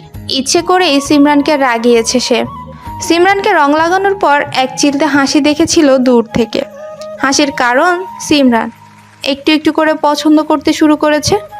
নীর সেতে একটু একটু পছন্দ চায় না, সে চায় অনেক অনেক ভালোবাসা। তাই তো রাগিয়ে দিয়ে মনের ভেতরের অনুভূতি প্রকাশ করার ইচ্ছে জাগালো। পরের দিন স্কুলে গালে হাত দিয়ে বসে আছে নিবিড়। মনটা আজ তার ভীষণ খারাপ, কেননা মিশু আজ স্কুলে আসেনি। চুপটি মনে বসে বসে ক্লাস করছে সে। স্যার তখন তাকে প্রশ্ন করলো, বলো তো নিবিড় কোন প্রাণী দাঁড়িয়ে ঘুমায়? স্যার আমি তো মাঝে মাঝেই দাঁড়িয়ে ঘুমাই। তাহলে উত্তর হবে নিবিড়। স্যার বোকা বনে গেল। এই ছেলেটাকে তিনি আজও মানুষ করতে পারলো না। ক্লাসে সবসময় অমনোযোগী থাকলেও পরীক্ষার রেজাল্ট যখন আসে তখন দেখা যায় ওই প্রথম স্থান অর্জন করেছে। তাই কোনো স্যার ম্যাম তাকে ক্লাস থেকে বের করে দেয় না। স্যার তখন আরেকটি প্রশ্ন করলো, সত্যিই তুমি আজব প্রাণী। তো এখন বলো তো কোন প্রাণীর মুখ দিয়ে মল ত্যাগ করে? প্রশ্ন শুনে নিবিড় তার ছোট মুখটাকে টেনে টেনে বলল, ইয়াকথু ওয়াক। কি বলছেন স্যার? সি, এরকম খচ্চর প্রাণী পৃথিবীতে আছে? ইস, কেন যে আমি আগে জানলাম না, তাহলে তো রুম থেকেই বের হতাম না। ওয়াক। নাক ধরে কথাগুলো বলতে লাগলো। স্যার আর কোনো প্রশ্ন না করে ওনার কাজ করতে ব্যস্ত হয়ে পড়লো। একাকী নীরবে অনেকক্ষণ ধরে দাঁড়িয়ে আছে নীর। এক নজর সিমরানকে দেখার তৃষ্ণা তৈরি হয়েছে তার মনে। হঠাৎ মন কেন এত উঠলো বুঝতে পারছে না সে। না, কিছুতেই সে একা থাকতে পারবে না। তাই চট করে সিমরানের নাম্বারে ডায়াল করলো। দুবার রিং করতে আবার কেটে দিল। ফোন রিসিভ করার পর কি বলবে সে? সিমরান তো ছেড়ে দেওয়ার পাত্রী নয়। না, তাহলে তো আজ আর ফোন দেওয়াই হবে না। উপর আল্লাহ মনে হচ্ছে এখন নীরের সাথে আছেন, কেননা হঠাৎ তার সামনে নিবিড় দাঁড়িয়ে আছে। ছোট্ট মুখে চিন্তার ভাঁজ, গালে হাত দিয়ে এক দৃষ্টিতে তাকিয়ে আছে নীরের মুখের দিকে। নীর তার ভ্রুজোড়া নাচিয়ে বলল, কোনো দরকার? বেচারা নিবিড় হঠাৎ করে কেঁদে উঠল। নীর হক চকিয়ে উঠল, ভয়ার্ত কণ্ঠে বলল, ভয় পেয়েছিস নাকি? আয় আমার কাছে আয়। নিবিড় তার হাফ প্যান্টের দিকে ইশারা করলো। নীর নিবিড়ের ইশারা অনুযায়ী নিচে তাকাতেই নিজের মাথা নিজেই চড়ে মেরে বলল, আবার হিসু করে দিয়েছিস? এত বড় ছেলে হয়ে রাতে বিছানায় হিসু করতে লজ্জা করে না ফাজিল? আমি কি করে জানবো যে আমি হিসু করে দিব? তাহলে হিসু করার পর কিভাবে বুঝলি? ওটা তো প্যান্ট আর বিছনা ভেজা দেখে বুঝতে পেরেছি। আমি তো স্বপ্নে দেখছিলাম আমি একা একা বাথরুমে যাচ্ছি। বাথরুমের দরজা খুলে ভিতরে চলে গিয়েছি। প্যান্টের চেন খুলে হিসু করার পর বুঝতে পারলাম আমি শুয়ে শুয়ে জমিদারের মতো বিছনায় হিসু করছি। কথাগুলো বলে আবারও কাঁদতে লাগলো নিবিড়। নীর কান্না থামানোর জন্য বলল, ওকে, সমস্যা নাই, তুই প্যান্ট চেঞ্জ করে আমার রুমে শুয়ে পড়। আম্মু তো সকালে ঘুম থেকে উঠে যদি দেখে বিছনা ভিজে, আমাকে তো একবার বলে আরেকবার ফুটবল, আবার দেখা যাবে জামা কাপড়ের মতো ধুলাই করছে। তো এখন কি করতে হবে আমার? চোখগুলো বাঁকা করে বলল নীর। নিবিড় তখন হাসি মুখে বলল, তুমি আজ আমার রুমে শুয়ে পড়ো আর আমি তোমার রুমে। সকালে যখন সবাই দেখবে যে আমরা রুম অদল বদল করছি আর আমার রুমের বিছানা ভেজা, তখন বুঝবে রাতে তুমি হিসু করে দিয়েছো। তুমি তো বাচ্চা ছেলে, কেউ কিছু বলবে না, আর তোমার সম্মানও নষ্ট হবে না। তাছাড়া তোমার তো আর সম্মান টন্মানেই নেই যে যাবে। নীর বুঝতে পারছে না তার এখন কি করা উচিত। সে কি কান্না করবে নাকি হাসবে? নিবিড়ের কাণ্ডগুলো এমনই যে না হেসে পারা যায় না। তবে এই নীরকে বাস দেওয়ার জন্য ওর কাণ্ডগুলো একদম উত্তম। কেননা উপায় না পেয়ে নিবিড়ের প্যান্ট বদলিয়ে দুই ভাই বিছানায় গায়ে এলিয়ে দিতেই নীর বলল, জানিস ভাই, সিমরানের কথা খুব মনে পড়ছে। ওর সাথে কথা বলতে বড্ড ইচ্ছা করছে। তাহলে ফোন দিয়ে কথা বলো। আমি কি এখন মোবাইল হয়ে তোমাদের দুজনের মধ্যে ঘোরাঘুরি করব? কথা বলার জন্য তো কোনো বিশেষ কারণ দরকার। আমার কাছে তো কোনো কারণ নেই। নিবিড় বিছানা থেকে লাফিয়ে উঠল, কোমর ধরে নেচে নেচে বলল, তোমার সমস্যার সমাধান পেয়ে গেছি ব্রো। এক হাত কোমরে রেখে অন্য হাত মাথায় দিয়ে কোমর হেলিয়ে হেলিয়ে সে নাচতে লাগলো। নিঃসন্দেহার নজরে বারবার নিবিড়কে দেখছে। এই ছেলে কি আদৌ বাচ্চা ছেলে নাকি 100 সন্তানের পিতা বুঝতে পারছে না নীর। ওর মতো বয়সে তো নীর বুদ্ধি কি তাই বুঝতো না, আর এই ছেলে কিনা অতি সহজে সমস্যার সমাধান করে ফেলে। স্ট্রেঞ্জ। ব্রো ফোন দাও ভাবির কাছে। ফোন দিয়ে কি বলবো? বলো নিবিড় নাকি আপনার ব্যাগে চকলেট রেখে এসেছে, সে এখন চকলেটের জন্য কান্না করছে। নীর এবার চোখ পাকিয়ে বলল, এইটা তোর বিশেষ কারণ? রাতে বিছানায় হিসু করার ফলে তোর মাথা খারাপ হয়ে গেল নাকি? ধুর ছাই, কিছুই তো বোঝা না। বলবা আমি নিবিড়কে বুঝাচ্ছি, তাকে দোকান থেকে অনেক চকলেট কিনে দিব, কিন্তু ও মানছে না। ওর নাকি আপনার ব্যাগের চকলেটই চাই। তাই আর কি, আপনার সাথে দেখা করার জন্য আমরা দুই ভাই আসছি। ভাই তোর পা দিয়ে তো একটু ধুলো নেই? নিবিড় তার পা দুটো এগিয়ে দিয়ে বলল, সরি বৎস, পায়ে কোনো ধুলো নেই। তুমি বরং সকালের জন্য অপেক্ষা করো, ধুলো তুমি পেয়ে যাবে। নীর জোরে জোরে হাসতে লাগলো। সিমরানের নাম্বারে 5 বার ফোন দেওয়ার পরেও রিসিভ হচ্ছে না। আশা ছেড়ে দিয়ে শেষবারের মতো ফোন দিতে ওপাশ থেকে ঘুমো ঘুমো কণ্ঠে সিমরান বলে উঠল, কে বলছেন? আমি তো বুঝলাম, বাট এই আমি মানুষটা কে? নীর আহমেদ। কোন নীর? তোমার ফিউচার সন্তানের বাবা। সিমরান এবার চমকে উঠল, তড়িঘড়ি করে উঠে বলল, আপনি আপনি আমার ফোন নাম্বার কিভাবে পেয়েছেন? ফোন নম্বর পাওয়া এখন কঠিন কোনো কাজ নয় মিস। ফোন কেন দিয়েছেন? নাকি ওই সাজিয়া ভেবে ফোন দিয়েছেন? মুচকে হাসলো নীর। এখনো রেগে আছে সিমরান। আপনার ব্যাগে আমার ছোট ভাই নিবিড়ের চকোলেট, এখন সেই চকোলেটের জন্য রাত জেগে কান্না করছে। আপনাদের এলাকায় কি দোকান নেই বা চকলেট কেনার টাকা নেই? রেগে গিয়েই বলল সিমরান। মাঝরাতে চকলেটের জন্য ফোন দিয়ে ঘুম ভাঙালো তার। মেজাজ এখন তার 1000 ভোল্ট। ইচ্ছে করছে তার এখন নীরকে মারতে, কিন্তু পারছে না। নীর বুঝতে পারলো সিমরান রেগে আছে, তাই আর কিছু না বলে ফোন কেটে দিল। নিবিড়ের ঘুম যেন এখন আর ধরাছোঁয়ার বাইরে চলে গেছে। সে যেন বড় ভাইয়ের প্রেম সম্পর্কে জানার জন্য ভীষণ আগ্রহী। নীর ছোট ভাইয়ের দিকে তাকিয়ে বলল, বিড়ালের মতো ড্যাপ ড্যাপ করে তাকিয়ে আছিস কেন? যা ঘুমা। আরেকবার যদি দেখেছি আমাকে আজে বাজে বুদ্ধি দিয়েছিস, তখন তোকে ভূতের কাছে রেখে আসবো। শুয়ে পড়ল নীর। নিবিড় রাগ করে উল্টো ঘুরে শুয়ে পড়ল। নীর তখন পেছন থেকে জড়িয়ে ধরে বলল, মজা করছি বস, আপনার বুদ্ধি কাজে দিয়েছে, কিন্তু এত রাতে তোর ভাবির বাসার সামনে দাঁড়ালে খারাপ ভাববে মানুষ, তাই আর কি যাব না। আমার লিটল ডল। বড় ভাইকে জড়িয়ে ধরে শুয়ে পড়ল নিবিড়। শান্তির ঘুম ঘুমোচ্ছে দুই ভাই। তাদের দেখে মনে হচ্ছে খুবই সুখে আছে তারা। অন্যদিকে সিমরান ভীষণ অবাক হলো নীরের ফোন কেটে দেওয়ায়। মনে মনে ভাবছে ভুল কিছু বলে ফেলেনি তো, যার জন্য রেগে গিয়ে ফোন কেটে দিয়েছে। ফোন দিতে গিয়েও দিল না, যদি খারাপ কিছু ভাবে। মনে মনে ভাবলো আবার দেখা হলে সরি বলে ফেলবে। আইরিনের মন খুব খারাপ। শ্বশুর বাড়ি মোটেও ভালো লাগছে না তার। দম প্রায় বন্ধ হয়ে আসছে তার। সারাদিন কাজ করা সত্ত্বেও যখন ক্লান্ত শরীর বিছানায় এলিয়ে দিয়ে বিশ্রাম নিতে চায়, তখনই শুনতে পায় শাশুড়ির চিৎকার। সারাদিন শুয়ে বসে থেকে মোটা হয়ে যাচ্ছে, কাজকর্ম কিছুই করে না। জানলে এই বউ জীবনেও বিয়ে করাতো না। বউ খুবই অলস। আইরিনের চোখের পানি এখন সাগরে পরিণত হচ্ছে। না পারছে সইতে, না পারছে কিছু করতে। এইটুকু বয়সে এতগুলো কাজ করা সত্ত্বেও শ্বশুর বাড়ির মন সে পাচ্ছে না। রাতে স্বামীর কাছে নালিশ করলে ফয়সাল বলে, বিয়ের আগে তোমাকে সবকিছু বলেছি, আমার পরিবার বউ নয় বুয়া চাচ্ছে। তাহলে কেন তোমার পরিবার কিংবা তুমি আজই হলে? আমার টাকা দেখে আজই হয়েছো, এখন টাকা দেখেই থাকো। অবশেষে স্বামীর কাছেও শান্তি না পেয়ে মুখ চেপে কাঁদতে থাকে আইরিন। এখন বুঝলো সে টাকাই সব কিছু না, ভালোবাসাই সব। বিছানায় শুয়ে পেটে বালিশ চেপে কান্না করছে সিমরান। অসম্ভব যন্ত্রণাতে বারবার কেঁদে উঠছে সে। পেটের নাড়ি ভুড়ি বেরিয়ে আসার উপক্রম প্রায়। না, কিছুতেই সহ্য করা যায় না এই ব্যথা। মৃত্যু যেন খুব কাছেই তার। সিমরানের মা গ্লাস ভর্তি গরম পানিতে আদার রস আর বোতলে করে গরম পানি নিয়ে আসলেন। মেয়ের মাথায় হাত বুলিয়ে বোতলটি এগিয়ে দিয়ে বললেন, একজন মা কতখানি কষ্ট করতে হয় দেখেছিস? প্রতি মাসে তীব্র যন্ত্রণা, প্রসব বেদনা সহ্য করার পরেই শুনতে পায় সন্তানের মুখে সে মিষ্টি ডাক। একজন মা বলতে পারবে সন্তান পৃথিবীতে আনার কষ্ট কেমন। গরম পানি এনেছি, দেখবি খুব তাড়াতাড়ি মাথা ব্যথা কমে যাবে। সিমরানকে উঠিয়ে জোর করে গরম আদার পানি খাইয়ে দিলেন। বেচারি কান্না করে চোখ লাল করে ফেলেছে। প্রতি মাসের 2টো দিন তাকে এই কষ্ট সহ্য করতে হয়। সিমরানকে বসিয়ে রেখে ওর মা আবার রান্নাঘরের দিকে পা বাড়ালেন। ফোন আসলো। সিমরানের ইচ্ছে না থাকা সত্ত্বেও ফোন রিসিভ করে বলল, হ্যালো। সিমরানের কণ্ঠস্বর অস্বাভাবিক মনে হলো নীরের কাছে। গলায় কাটা আটকে যাবার মতো কণ্ঠ। কি হয়েছে তোমার? তেমন কিছু না, চকলেটের জন্য ফোন দিয়েছেন? ফোন দিয়েছিলাম তোমার সাথে কথা বলার জন্য, কিন্তু মনে হচ্ছে তুমি অসুস্থ। কি হয়েছে? অসুস্থ আমি, পরে কথা বলছি। ফোন কেটে দিল সিমরান। মা ও চাচির গলা শুনে তাকালো দরজার দিকে।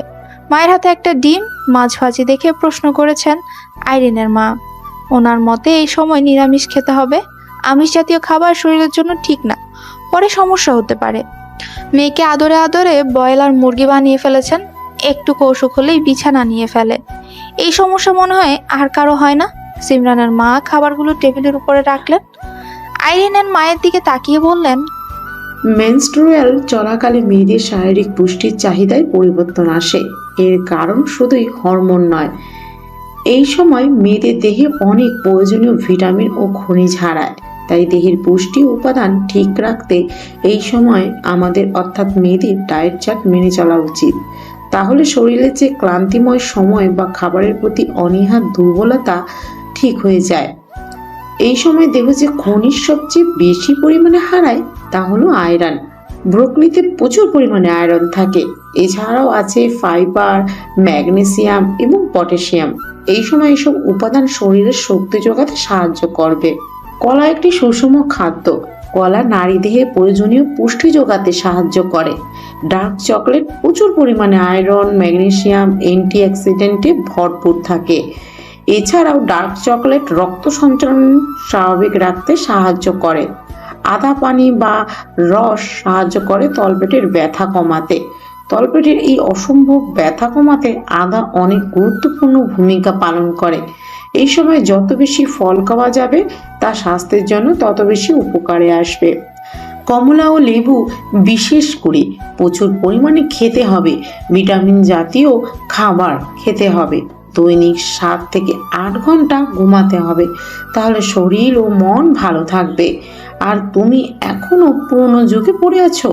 একজন মেয়ে হওয়া সত্ত্বেও মেয়ের কষ্ট বোঝার চেষ্টা করছো না তুমি? জানো মেনস্ট্রুয়াল কোনো লজ্জার বিষয় নয়, এবং বরং একজন মেয়ের অহংকার, তার মাতৃত্ব অর্জনের সফল। কথাগুলো বলতে বলতে উনি সিমরানকে খাবার খাইয়ে দিলেন। আইরিনের মা চুপচাপ কথাগুলো শুনে উঠে পড়লেন। এতদিন কত ভুল কাজেই না করেছেন মেয়ের প্রতি তা ভাবতেই তার চোখগুলো ভিজে উঠল। এখন ভীষণ অনুতাপ করছেন মনে মনে। সোনালি বিকেলের মিষ্টি বাতাস বইতে শুরু করেছে সিমরানের বাসার ছাদে। গায়ে হলুদ জামা, বড় বড় চুলগুলো ছেড়ে দাঁড়িয়ে আছে ছাদের মাঝ বরাবর। বাতাসে মনে ঠিক করেছে আজ বিরক্ত করবে সিমরানকে। শুধু কি বিরক্ত? ভীষণ বিরক্ত। এজন্যই তো খোলা চুলগুলো বারবার এদিক ওদিক উড়িয়ে দিতে লাগলো। হাতে এক মগ গ্রিন টি নিয়ে দাঁড়িয়েছে কিছুটা সোনালি রোদের ছায়া পাওয়ার আশায়। সোনালি আলো তার মুখটাকে আরো সোনালি করে তুলেছে। রাস্তায় দাঁড়িয়ে এই অগোছালো খোলা চুলের হলুদিয়া পাখিকে দেখতে ব্যস্ত নীর। মনের ভেতর আজ তার দমদম ঢোল পিটানোর শব্দ শুনতে পাচ্ছে। ছাদে দাঁড়িয়ে থাকা মেয়েটি আদৌ কি কোনো মেয়ে নাকি জান্নাতি হুর, যার দিকে তাকিয়ে চোখ এড়ানো দেয়? নীরের বড্ড ইচ্ছে করছে নিজের হাতে সিমরানের এলোমেলো চুলগুলো সরিয়ে দেওয়ার জন্য। বারবার বলছে, ইস, সময়টা যদি এখানেই থেমে থাকতো, তাহলে আরো অনেক সময় ধরে সেই অপরূপা সুন্দরী তরুণীকে দেখতে পারত। নিবিড়ের বিয়ে করা রোগটা এবার নীরের মনে গেঁথে গেল। ভালোবাসা হলো সাদা নরম তুলার মতো, আবেগ অনুভূতি দিয়ে মোড়ানো, ভাষায় প্রকাশ না করতে পারা সম্পর্ক স্পর্শকাতর এক তীব্র ও কঠিনতম অনুভূতির জন্ম। ভালোবাসার রঙে রাঙা হোক পৃথিবী। নীল সিমরানকে উদ্দেশ্য করে বিড়বিড় করে বলল, আমার ভালোবাসা দিয়ে তোমাকে করিব পূর্ণ, আমার ভালোবাসা দিয়ে তোমার সৌন্দর্যকে রাঙিয়ে তুলব। তোমাকে ভালোবেসে করি না তো ভুল, তাই তো সারা জীবন বেসে যাব ভালো। যতদিন থাকবে আমার নিঃশ্বাস ততদিন তোমাকে মন থেকে অনেক অনেক ভালোবেসে যাব সমু। সিমরান অনেকক্ষণ ধরে খেয়াল করছে কেউ একজন রাস্তায় দাঁড়িয়ে তাকে দেখছে। গাছের আড়ালে লুকিয়ে থাকায় লোকটির মুখ সে দেখতে পাচ্ছে না। হঠাৎ করে সিমরানের আম্মু ভয়ার্ত কণ্ঠে এসে বলল, শিমু 8-9 বছরের একটি বাচ্চা এসে জিজ্ঞাসা করছে এই বাড়িতে নাকি এক ভাবি থাকে। আমি অনেকবার বলেছি এই বাড়িতে কোনো ভাবি নেই, তবুও বাচ্চাটি শুনছে না। আমাকে ব্ল্যাকমেল করে বলছে যদি ওর ভাবিকে না ডাকি তাহলে নাকি এলাকা থেকে গুন্ডা ভাড় করে আনবে। দেখ মা, এইটুকু বয়সে কী সব বলছে। এখন এই ছেলেটিকে আমার ভীষণ ভয় করছে, প্লিজ নিচে আয়। মায়ের বিবরণ শুনে সিমরান বুঝলো এই বাচ্চা যে নিবিড়, তাই চোখ দুটো বড় বড় করে বলল, ছি আম্মু, ছি। শেষমেশ 8 বছরের এক ছেলেকে তুমি ভয় পাচ্ছ? এখন যদি বাচ্চা ছেলেটির বড় ভাই এসে বলে ওনার বউ এই বাড়িতে, তখন তো তুমি হার্ট অ্যাটাক করে ফেলবে। বাজে না বকে তাড়াতাড়ি আয়। আমি এক বাটি নুডলস দিয়ে এসেছি, গপাগপ খেয়ে যাচ্ছে, মনে হচ্ছে নিজের শ্বশুর বাড়িতে এসে খাচ্ছে। হাসলো সিমরান। তার এখন ভীষণ জোরে হাসি পাচ্ছে, কিন্তু মায়ের সামনে হাসলে সন্দেহ করবে, সেজন্য মুচকি হেসে গাছের আড়ালে একবার তাকিয়ে ঠোঁট বাঁকা করে খামড় দিয়ে বলল, চলো তাড়াতাড়ি গিয়ে দেখবো এই ছেলে সব খেয়ে সাবার করে ফেলেছে। সিমরান চলে যেতেই নীরের হুঁশ ফিরে আসলো। মন খারাপ নিয়ে নিবিড়কে উদ্দেশ্য করে বলল, দেখেছিস কি বজ্জাত মেয়ে, আমাকে একা রেখে চলে গিয়েছে। পিছন ফিরতেই দেখলো নিবিড় উধাও। আশপাশটা ভালো করে লক্ষ্য করলো, না, নিবিড় কোথাও নেই। মনে মনে ভাবছে কেউ কিডন্যাপ করে ফেললো নাকি। এই ছেলে যে জাতের বিচ্ছু, ওকে কেউ কিডন্যাপ করতে পারবে না। মনে হচ্ছে নিজেই একা একা কিডন্যাপ হতে চলে গিয়েছে। ভাই রে ভাই, একা একা কিডন্যাপ হবেই ভালো কথা। যাবার আগে তো আমাকে বলতে পারতি, তাহলে কিডন্যাপারকে তোর ব্যাপারে সচেতন করতে পারতাম। আল্লাহ জানে বেচারা কিংবা বেচারি কিডন্যাপের কি অবস্থা। সিমরান ও তার মা ড্রয়িং রুমের কাছে আসতেই তাদের চোখ ছানা বড় হয়ে গেল, কেননা নিবিড় ডান পায়ের উপর বাম পা তুলে টিভির রিমোট ডান হাতে রেখে পা নাচিয়ে ওগো জামা কার্টুন দেখছেন। একবারে নুডলস সবটুকু শেষ করে নতুন জামাইয়ের মতো আচরণ করছে সে। বাম হাত পেটের কাছে রেখে টিভির দিকে তাকিয়ে বলল, নেই নেই, কোনো সম্মান নেই। 10টা না 5টা না, একটা মাত্র মেয়ের, একটা মাত্র দেবর আমি। ওই একটু যত্ন করবে, আদর আপ্যায়ন করবে না, উনি তা না করে মাত্র এক বাটি নুডলস দিয়ে চলে গিয়েছেন। যাবার আগে এটুকুও বললেন না, বাবা আরো কিছু লাগলে ফ্রিজ বা রান্নাঘর থেকে খেয়ে নিও। যদি বলে যেত তাহলে তো খেতে পারতাম, তাই না? আমার কি লজ্জা করে না অনুমতি ছাড়া কিছু খেয়ে নিতে? সিঁড়ি দিয়ে নামছিলেন সিমরানের আম্মু ও সিমরান। নিবিড়ের কথা শুনে চোখগুলো বড় বড় করে বললেন, মা তুই যা, আমি রুমে যাচ্ছি। কি পাকা ছেলে রে বাবা। সিমরানের মা দৌড়ে পালালেন। সিমরান কিছুক্ষণ একা একা হেসে নিবিড়ের সামনে গিয়ে দাঁড়ালো। ব্রুজোরা নাচিয়ে ডান চোখে টিপ দিয়ে নিবিড় বলল, ভাবি এসেছো? ভাবি? এই ছেলে শোনো, আমি এখন অবিবাহিত। আজ অবিবাহিত? কিন্তু কে বলতে পারে আগামীকাল অবিবাহিত নামের অপবাদ পড়ে যেতে পারে। বাহ, খুব শিয়ানা দেখছি। কে শেখায় এইসব? আমার ভাইয়া। সিমরান ও নিবিড় আড্ডায় মেতে উঠল। ছোট্ট ছেলেটি সহজেই সবাইকে আপন করতে পারে। দুষ্ট মিষ্টি কথার জালে সবাইকে আটকে রাখার অসীম ক্ষমতা নিয়ে জন্মেছে বলেই সিমরানের ধারণা। কলিং বেলের শব্দ পেয়ে সিমরান দরজা খুলে নওশিনকে দেখতে পেয়ে জড়িয়ে ধরে বলল, তোকেও মিস করেছিলাম, আমি জানতাম তুই আসবি। তোর অসুস্থতার কথা শুনে আমি আসবো না তা কি হয় নাকি? তুই আমার 10টা না 5টা না একটা মাত্র কলিজা। তোর কিছু হলে তো আমার প্রাণ যায় অবস্থা। বন্ধুহীন জীবন হলো লবণ ছাড়া তরকারির মতো। বন্ধুত্ব নিয়ে মানুষের অনেক ধারণা বিশ্বাস রয়েছে, সবচেয়ে বেশি রয়েছে আবেগ। সহজ কথায় সহজ ভাষায় এর সংজ্ঞা দেওয়া সম্ভব নয়। কেন না, বন্ধু হলো মানুষের এক হৃদয়ের অনুভূতিমূলক সম্পর্ক। বিভিন্ন মনীষী বন্ধুত্ব বিষয়ে সুন্দর সুন্দর কথা বলে গেছেন, সেগুলো তাদের নিজস্ব অনুভূতির কথা।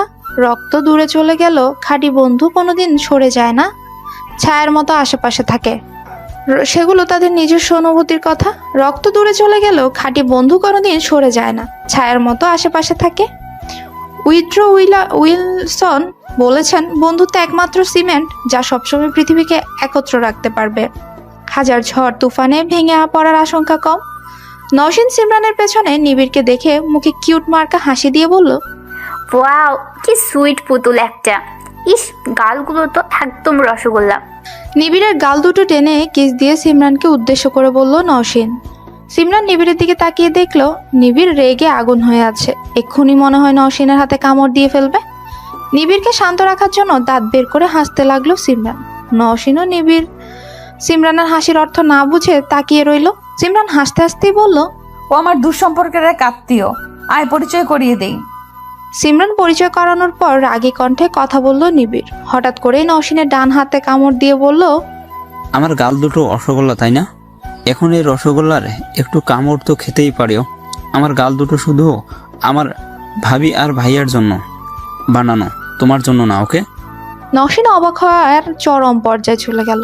সিমরান ব্যাককেল মার্কা হাসি দিয়ে বলল, তোকে সব পরে বলছি, এখন কিছু বলিস না। নওশীন আর কথা বাড়ালো না। বেশ কিছুক্ষণ গল্প করে সে চলে গেল। সিমরানের মার সাথেও নিবিড়ের সম্পর্ক বেশ জমে গেছে। দেখে মনে হচ্ছে তারা কত বছর ধরে একে অন্যকে চিনে জানে। নীর এইদিকে এলাকার সব জায়গায় নিবিড়কে খুঁজতে ব্যস্ত। না, কোথাও সে নিবিড়কে খুঁজে পাচ্ছে না। চিন্তায় তার পুরো মাথা হ্যাং হয়ে গেছে। বাসায় এই কথা বললে সবাই চিন্তা করবে, সেজন্যই বাসায় না জানিয়ে পুলিশকে ইনফর্ম করলো। তার চোখ দুটো রক্ত লাল হয়ে আছে। দেখে মনে হচ্ছে এক্ষুনি তার চোখ বেয়ে লাল পানি ঝরবে। বারবার ঘড়ির দিকে তাকাতে লাগলো। পুরো শরীর কাঁপছে তার, ভয়ে শিউরে উঠছে গায়ের লোমগুলো। আজকে সন্ধ্যাটা নীরের জীবনে অশুভ সন্ধ্যা নামে পরিচিত হলো। আজকের দিনটা তার জীবনে খারাপ একটা দিন। হঠাৎ করেই তার মাথায় সিমরানের নামটি মনে হলো।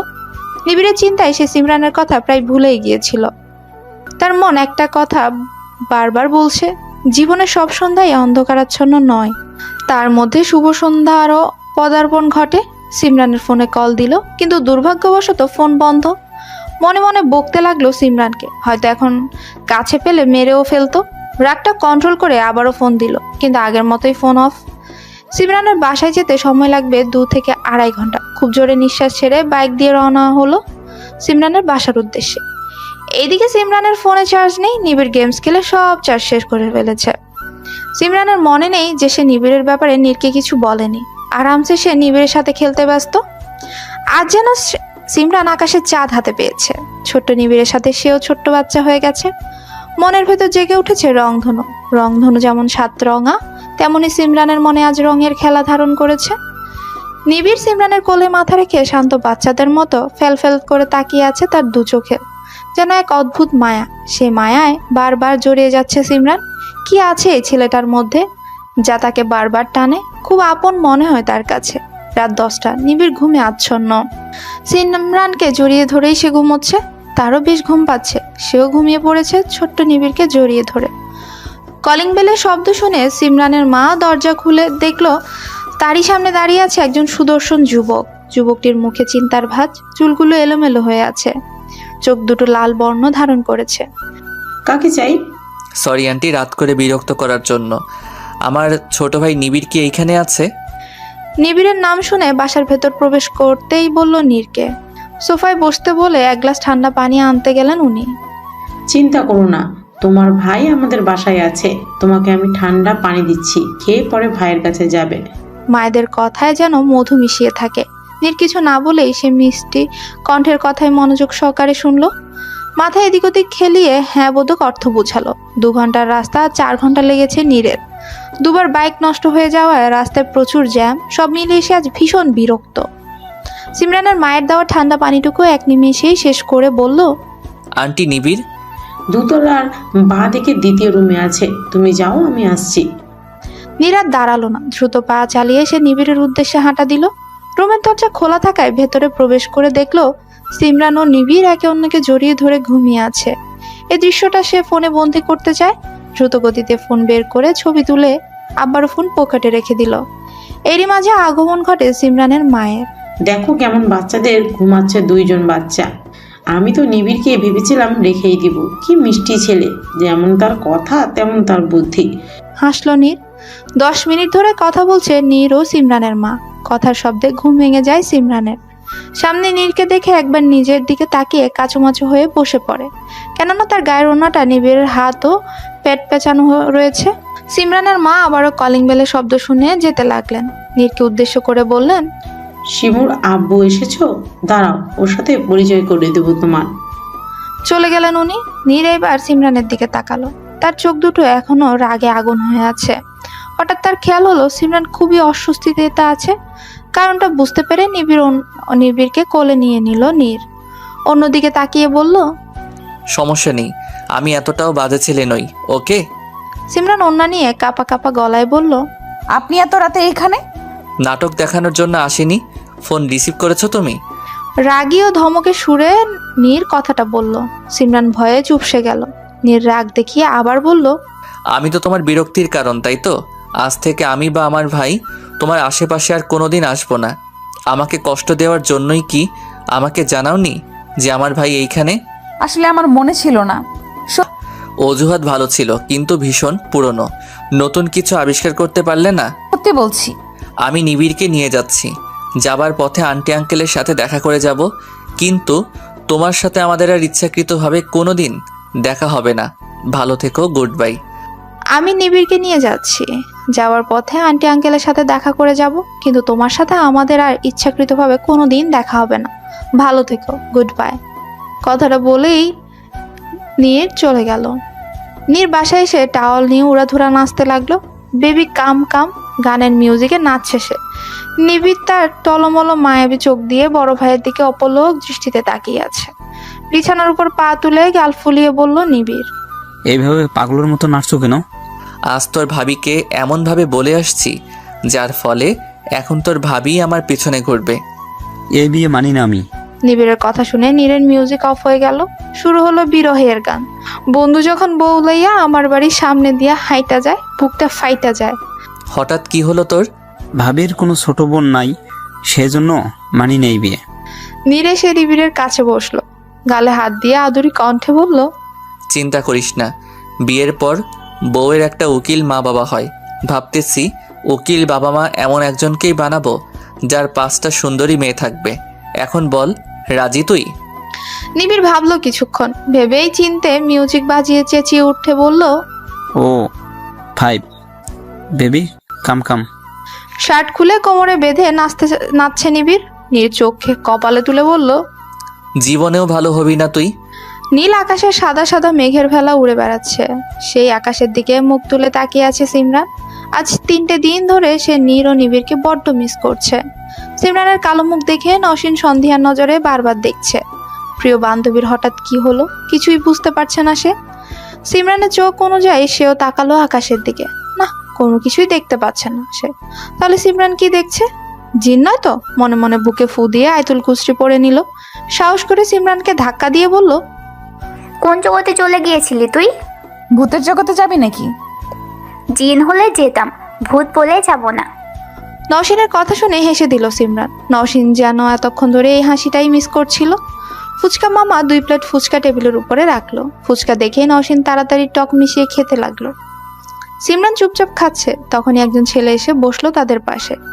সিমরানের কাছে বেশ চেনা চেনা লাগছে লোকটিকে। অনেক আগেই তাকিয়ে থেকে যখন চিনতে পারলো, তখন ছেলেটির পিঠ আর সিমরানের হাত। মার খেয়ে হাসতে লাগলো ছেলেটি। সিমরান কাঁদতে লাগলো আর অভিমানী সুরে বলল, এই তোর আসার সময় হলো? কি বলছিলি যাবার আগে? সরি, খুব চাপে ছিলাম, সেজন্যই তো 5টি বছর আসার কোনো সুযোগ পাইনি। এখন কে আসতে বলেছে? তুই বলেছিলিস, প্রতিদিনই তো ঘুমের মাঝে মাঝে এসে বলিস, মিন্ময় তাড়াতাড়ি চলে আয়, তোর কথা আমার ভীষণ মনে পড়ছে, যদি না আসিস তাহলে তোর সাথে কোনো কথাই নেই আমার, তাই তো চলে আসছি পাখি। ভাগ এখান থেকে শালা। 5 বছরে তো 10 দিন কথা বলছিস, তাও আবার 2 মিনিট 20 সেকেন্ড করে।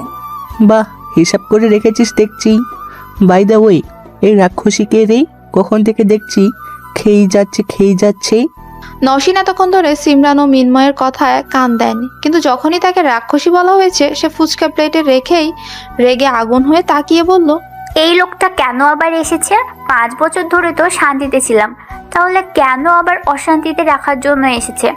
ইচ্ছা করতেছে চাইনিজ কুড়াল দিয়ে কেটে লবণ ছাড়াই রোদ্রে শুকিয়ে চায়নাতে বিক্রি করি। চায়নার মানুষেরা এই অখাদ্যকে ঠিকই খাদ্য বলে পেটে হজম করে ফেলতে পারবে। উগান্ডা দেশের নির্লজ্জ প্রাণী একটা। দেখছে আমি তাকে ইগনোর করছি, কিন্তু সে তো নির্লজ্জ। এইটা তো তাকে প্রমাণ করতেই হবে, তাই না? আমি তো কয়েকটা বাক্য বলেছিলাম, কিন্তু এই মেয়ে রচনা বলতে শুরু করে দিয়েছে। সুমু, তুই কিভাবে এই মেয়ের সাথে থাকিস? হাউ? শুরু হয়ে গেল বাংলাদেশ পাকিস্তানের সেই যুদ্ধ। বহু কষ্টে তাদের ঝগড়া থামিয়ে দুজনকে নিয়ে হাঁটা দিল সিমরান। মৃন্ময় হলো সিমরানের বড় চাচার একটা মাত্র ছেলে। মৃন্ময়রা সবাই 5 বছর আগেই আমেরিকায় চলে গিয়েছিল। আপাতত সেখানেই তারা থাকে। সিমরানের বাবা 3 ভাই 1 বোন। বড় চাচার ছেলে মৃন্ময়, পরে সিমরানের বাবা, আর ছোট হলেন আইরিনের বাবা। ফুফু ছিলেন সবার ছোট ও আদরের বোন, কিন্তু সেই সম্পর্ক আজ ভাইদের কাছে মৃত। সিমরানের মাধ্যমে নওশিন ও মৃন্ময় একে অন্যকে চিনে জানে। তাদের সম্পর্ক হলো সাববেজি টাইপের, কেউ কারো ছায়া পর্যন্ত দেখতে পারে। মৃন্ময় সিমরানের হাত ধরে হাঁটছে, দুজন হাসছে আর কথা বলছে। দেখে মনে হচ্ছে আজ তারা ভীষণ খুশি। মুক্ত ঝরছে সিমরানের মুখ থেকে। মৃন্ময়কে পেয়ে সে নীরের কথা প্রায় ভুলেই গিয়েছে, কিন্তু আড়ালে দাঁড়িয়ে সবকিছু দেখছিল নীর। সিমরানের হাত সে ছাড়া অন্য কোনো ছেলে ধরবে সে মেনে নিতে পারছে না। নিজের হাত মুষ্টিবদ্ধ করে দাঁতে দাঁত চেপে ধরে রাগী গলায় বলল, ব্রেকআপ হতে না হতেই নিউ বয়ফ্রেন্ড নিয়ে ঘুরতে শুরু করেছো। তোমাকে তো আমি একজন ভালো মেয়ে হিসেবেই জানতাম, কিন্তু তুমি তো দেখছি, ছি, ভাবতেও লজ্জা করছে। তোমার জন্য কিনা আমি আর আমার ছোট্ট ভাইটা পাগল। তোমার ভালোবাসা পাওয়ার জন্য কতই না নাটক করলাম। সাদাত ঠিকই বলেছিল। কথাটা বলেই থেমে গেল নীর। সাদাত যে তার পূর্ব পরিচিত সে কথাটি গোপন রাখতে চায়। 3টি বছর ধরে সে অনেক প্ল্যান করেছে। সামনে থেকে তাকে যতটা ভদ্র শান্ত বোঝা যায়, সে কিন্তু আসলে তা নয়। ভদ্র শান্ত থাকা নিকজ নাটক মাত্র। তাকে যেমন দেখা যায় সে তেমন নয়। তার পেছনে রয়েছে অনেক কাহিনী। চোখ দুটো লাল বর্ণ ধারণ করলো হঠাৎ করে তার খুনের নেশার প্রভাবটা বেড়ে গেল। তাড়াতাড়ি করে ড্রাইভারকে ফোন দিয়ে আসতে বলল, কেননা সে এখন অনেক কিছুই করে ফেলতে পারে। সে চায় না কেউ এখন তার আসল পরিচয় জেনে যাক, বিশেষ করে সিমরানকে সে তো পেয়েই ছাড়বে। যার ফলে যদি কাউকে মারতে হয় সে মারবে, যেমন করে সাদাত আর ও মিলে। মৃন্ময়ের কথা শুনে আইরিন ও তার স্বামী ফয়সাল এসেছে। আইরিনের মুখ আগের থেকে অনেকটা শুকিয়ে গেছে। আগে সে চঞ্চল আইরিন আর চঞ্চল নেই, কথাবার্তা তার বড় মানুষের মতো। মৃন্ময় অবাক চোখে সেই পিচ্চি বোনটাকে দেখছে। মৃন্ময়কে হেসে দূর থেকে কথা বলল আইরিন, যা ভীষণ অবাক করিয়েছে সবাইকে। সে তো এই আইরিন নয় যে কিনা মৃন্ময়কে দেখে এসে জড়িয়ে ধরে বলতো, ভাইয়া আমার চকলেট দে, আজ এইটা কিনে আনবি, আমার এই ড্রেস লাগবে। ফয়সাল তাকিয়ে আছে সিমরানের দিকে। সিমরান আজ আকাশি রঙের জামা পরেছে, মাথায় সাদা ওড়না। অপলক দৃষ্টিতে তাকিয়ে আছে ফয়সাল, চোখ যেন বলছে, তাকিয়ে থাক ফয়সাল, তোর সামনে একজন পরি দাঁড়িয়ে আছে, যতক্ষণ ইচ্ছা তাকিয়ে থাক। সিমরান বেশি কিছুক্ষণ ফয়সালের দিকে নজর রাখলো। ছোট বোনের হাজব্যান্ডের তাকানো তার কাছে মোটেও ভালো লাগলো না। অস্বস্তি বোধ তাকে চারদিকে ঘিরে ধরলো। তাড়াতাড়ি করে সে সেখান থেকে চলে গেল। বেশ কিছুক্ষণ পর আইরিনের কান্নার শব্দ শুনে সবাই তার কাছে গিয়ে দাঁড়ালো। আইরিন তার দৃষ্টি সিমরানের দিকে তাকিয়ে এমন একটা কথা বলল যা শুনে বাড়ির সবাই চমকে গেল।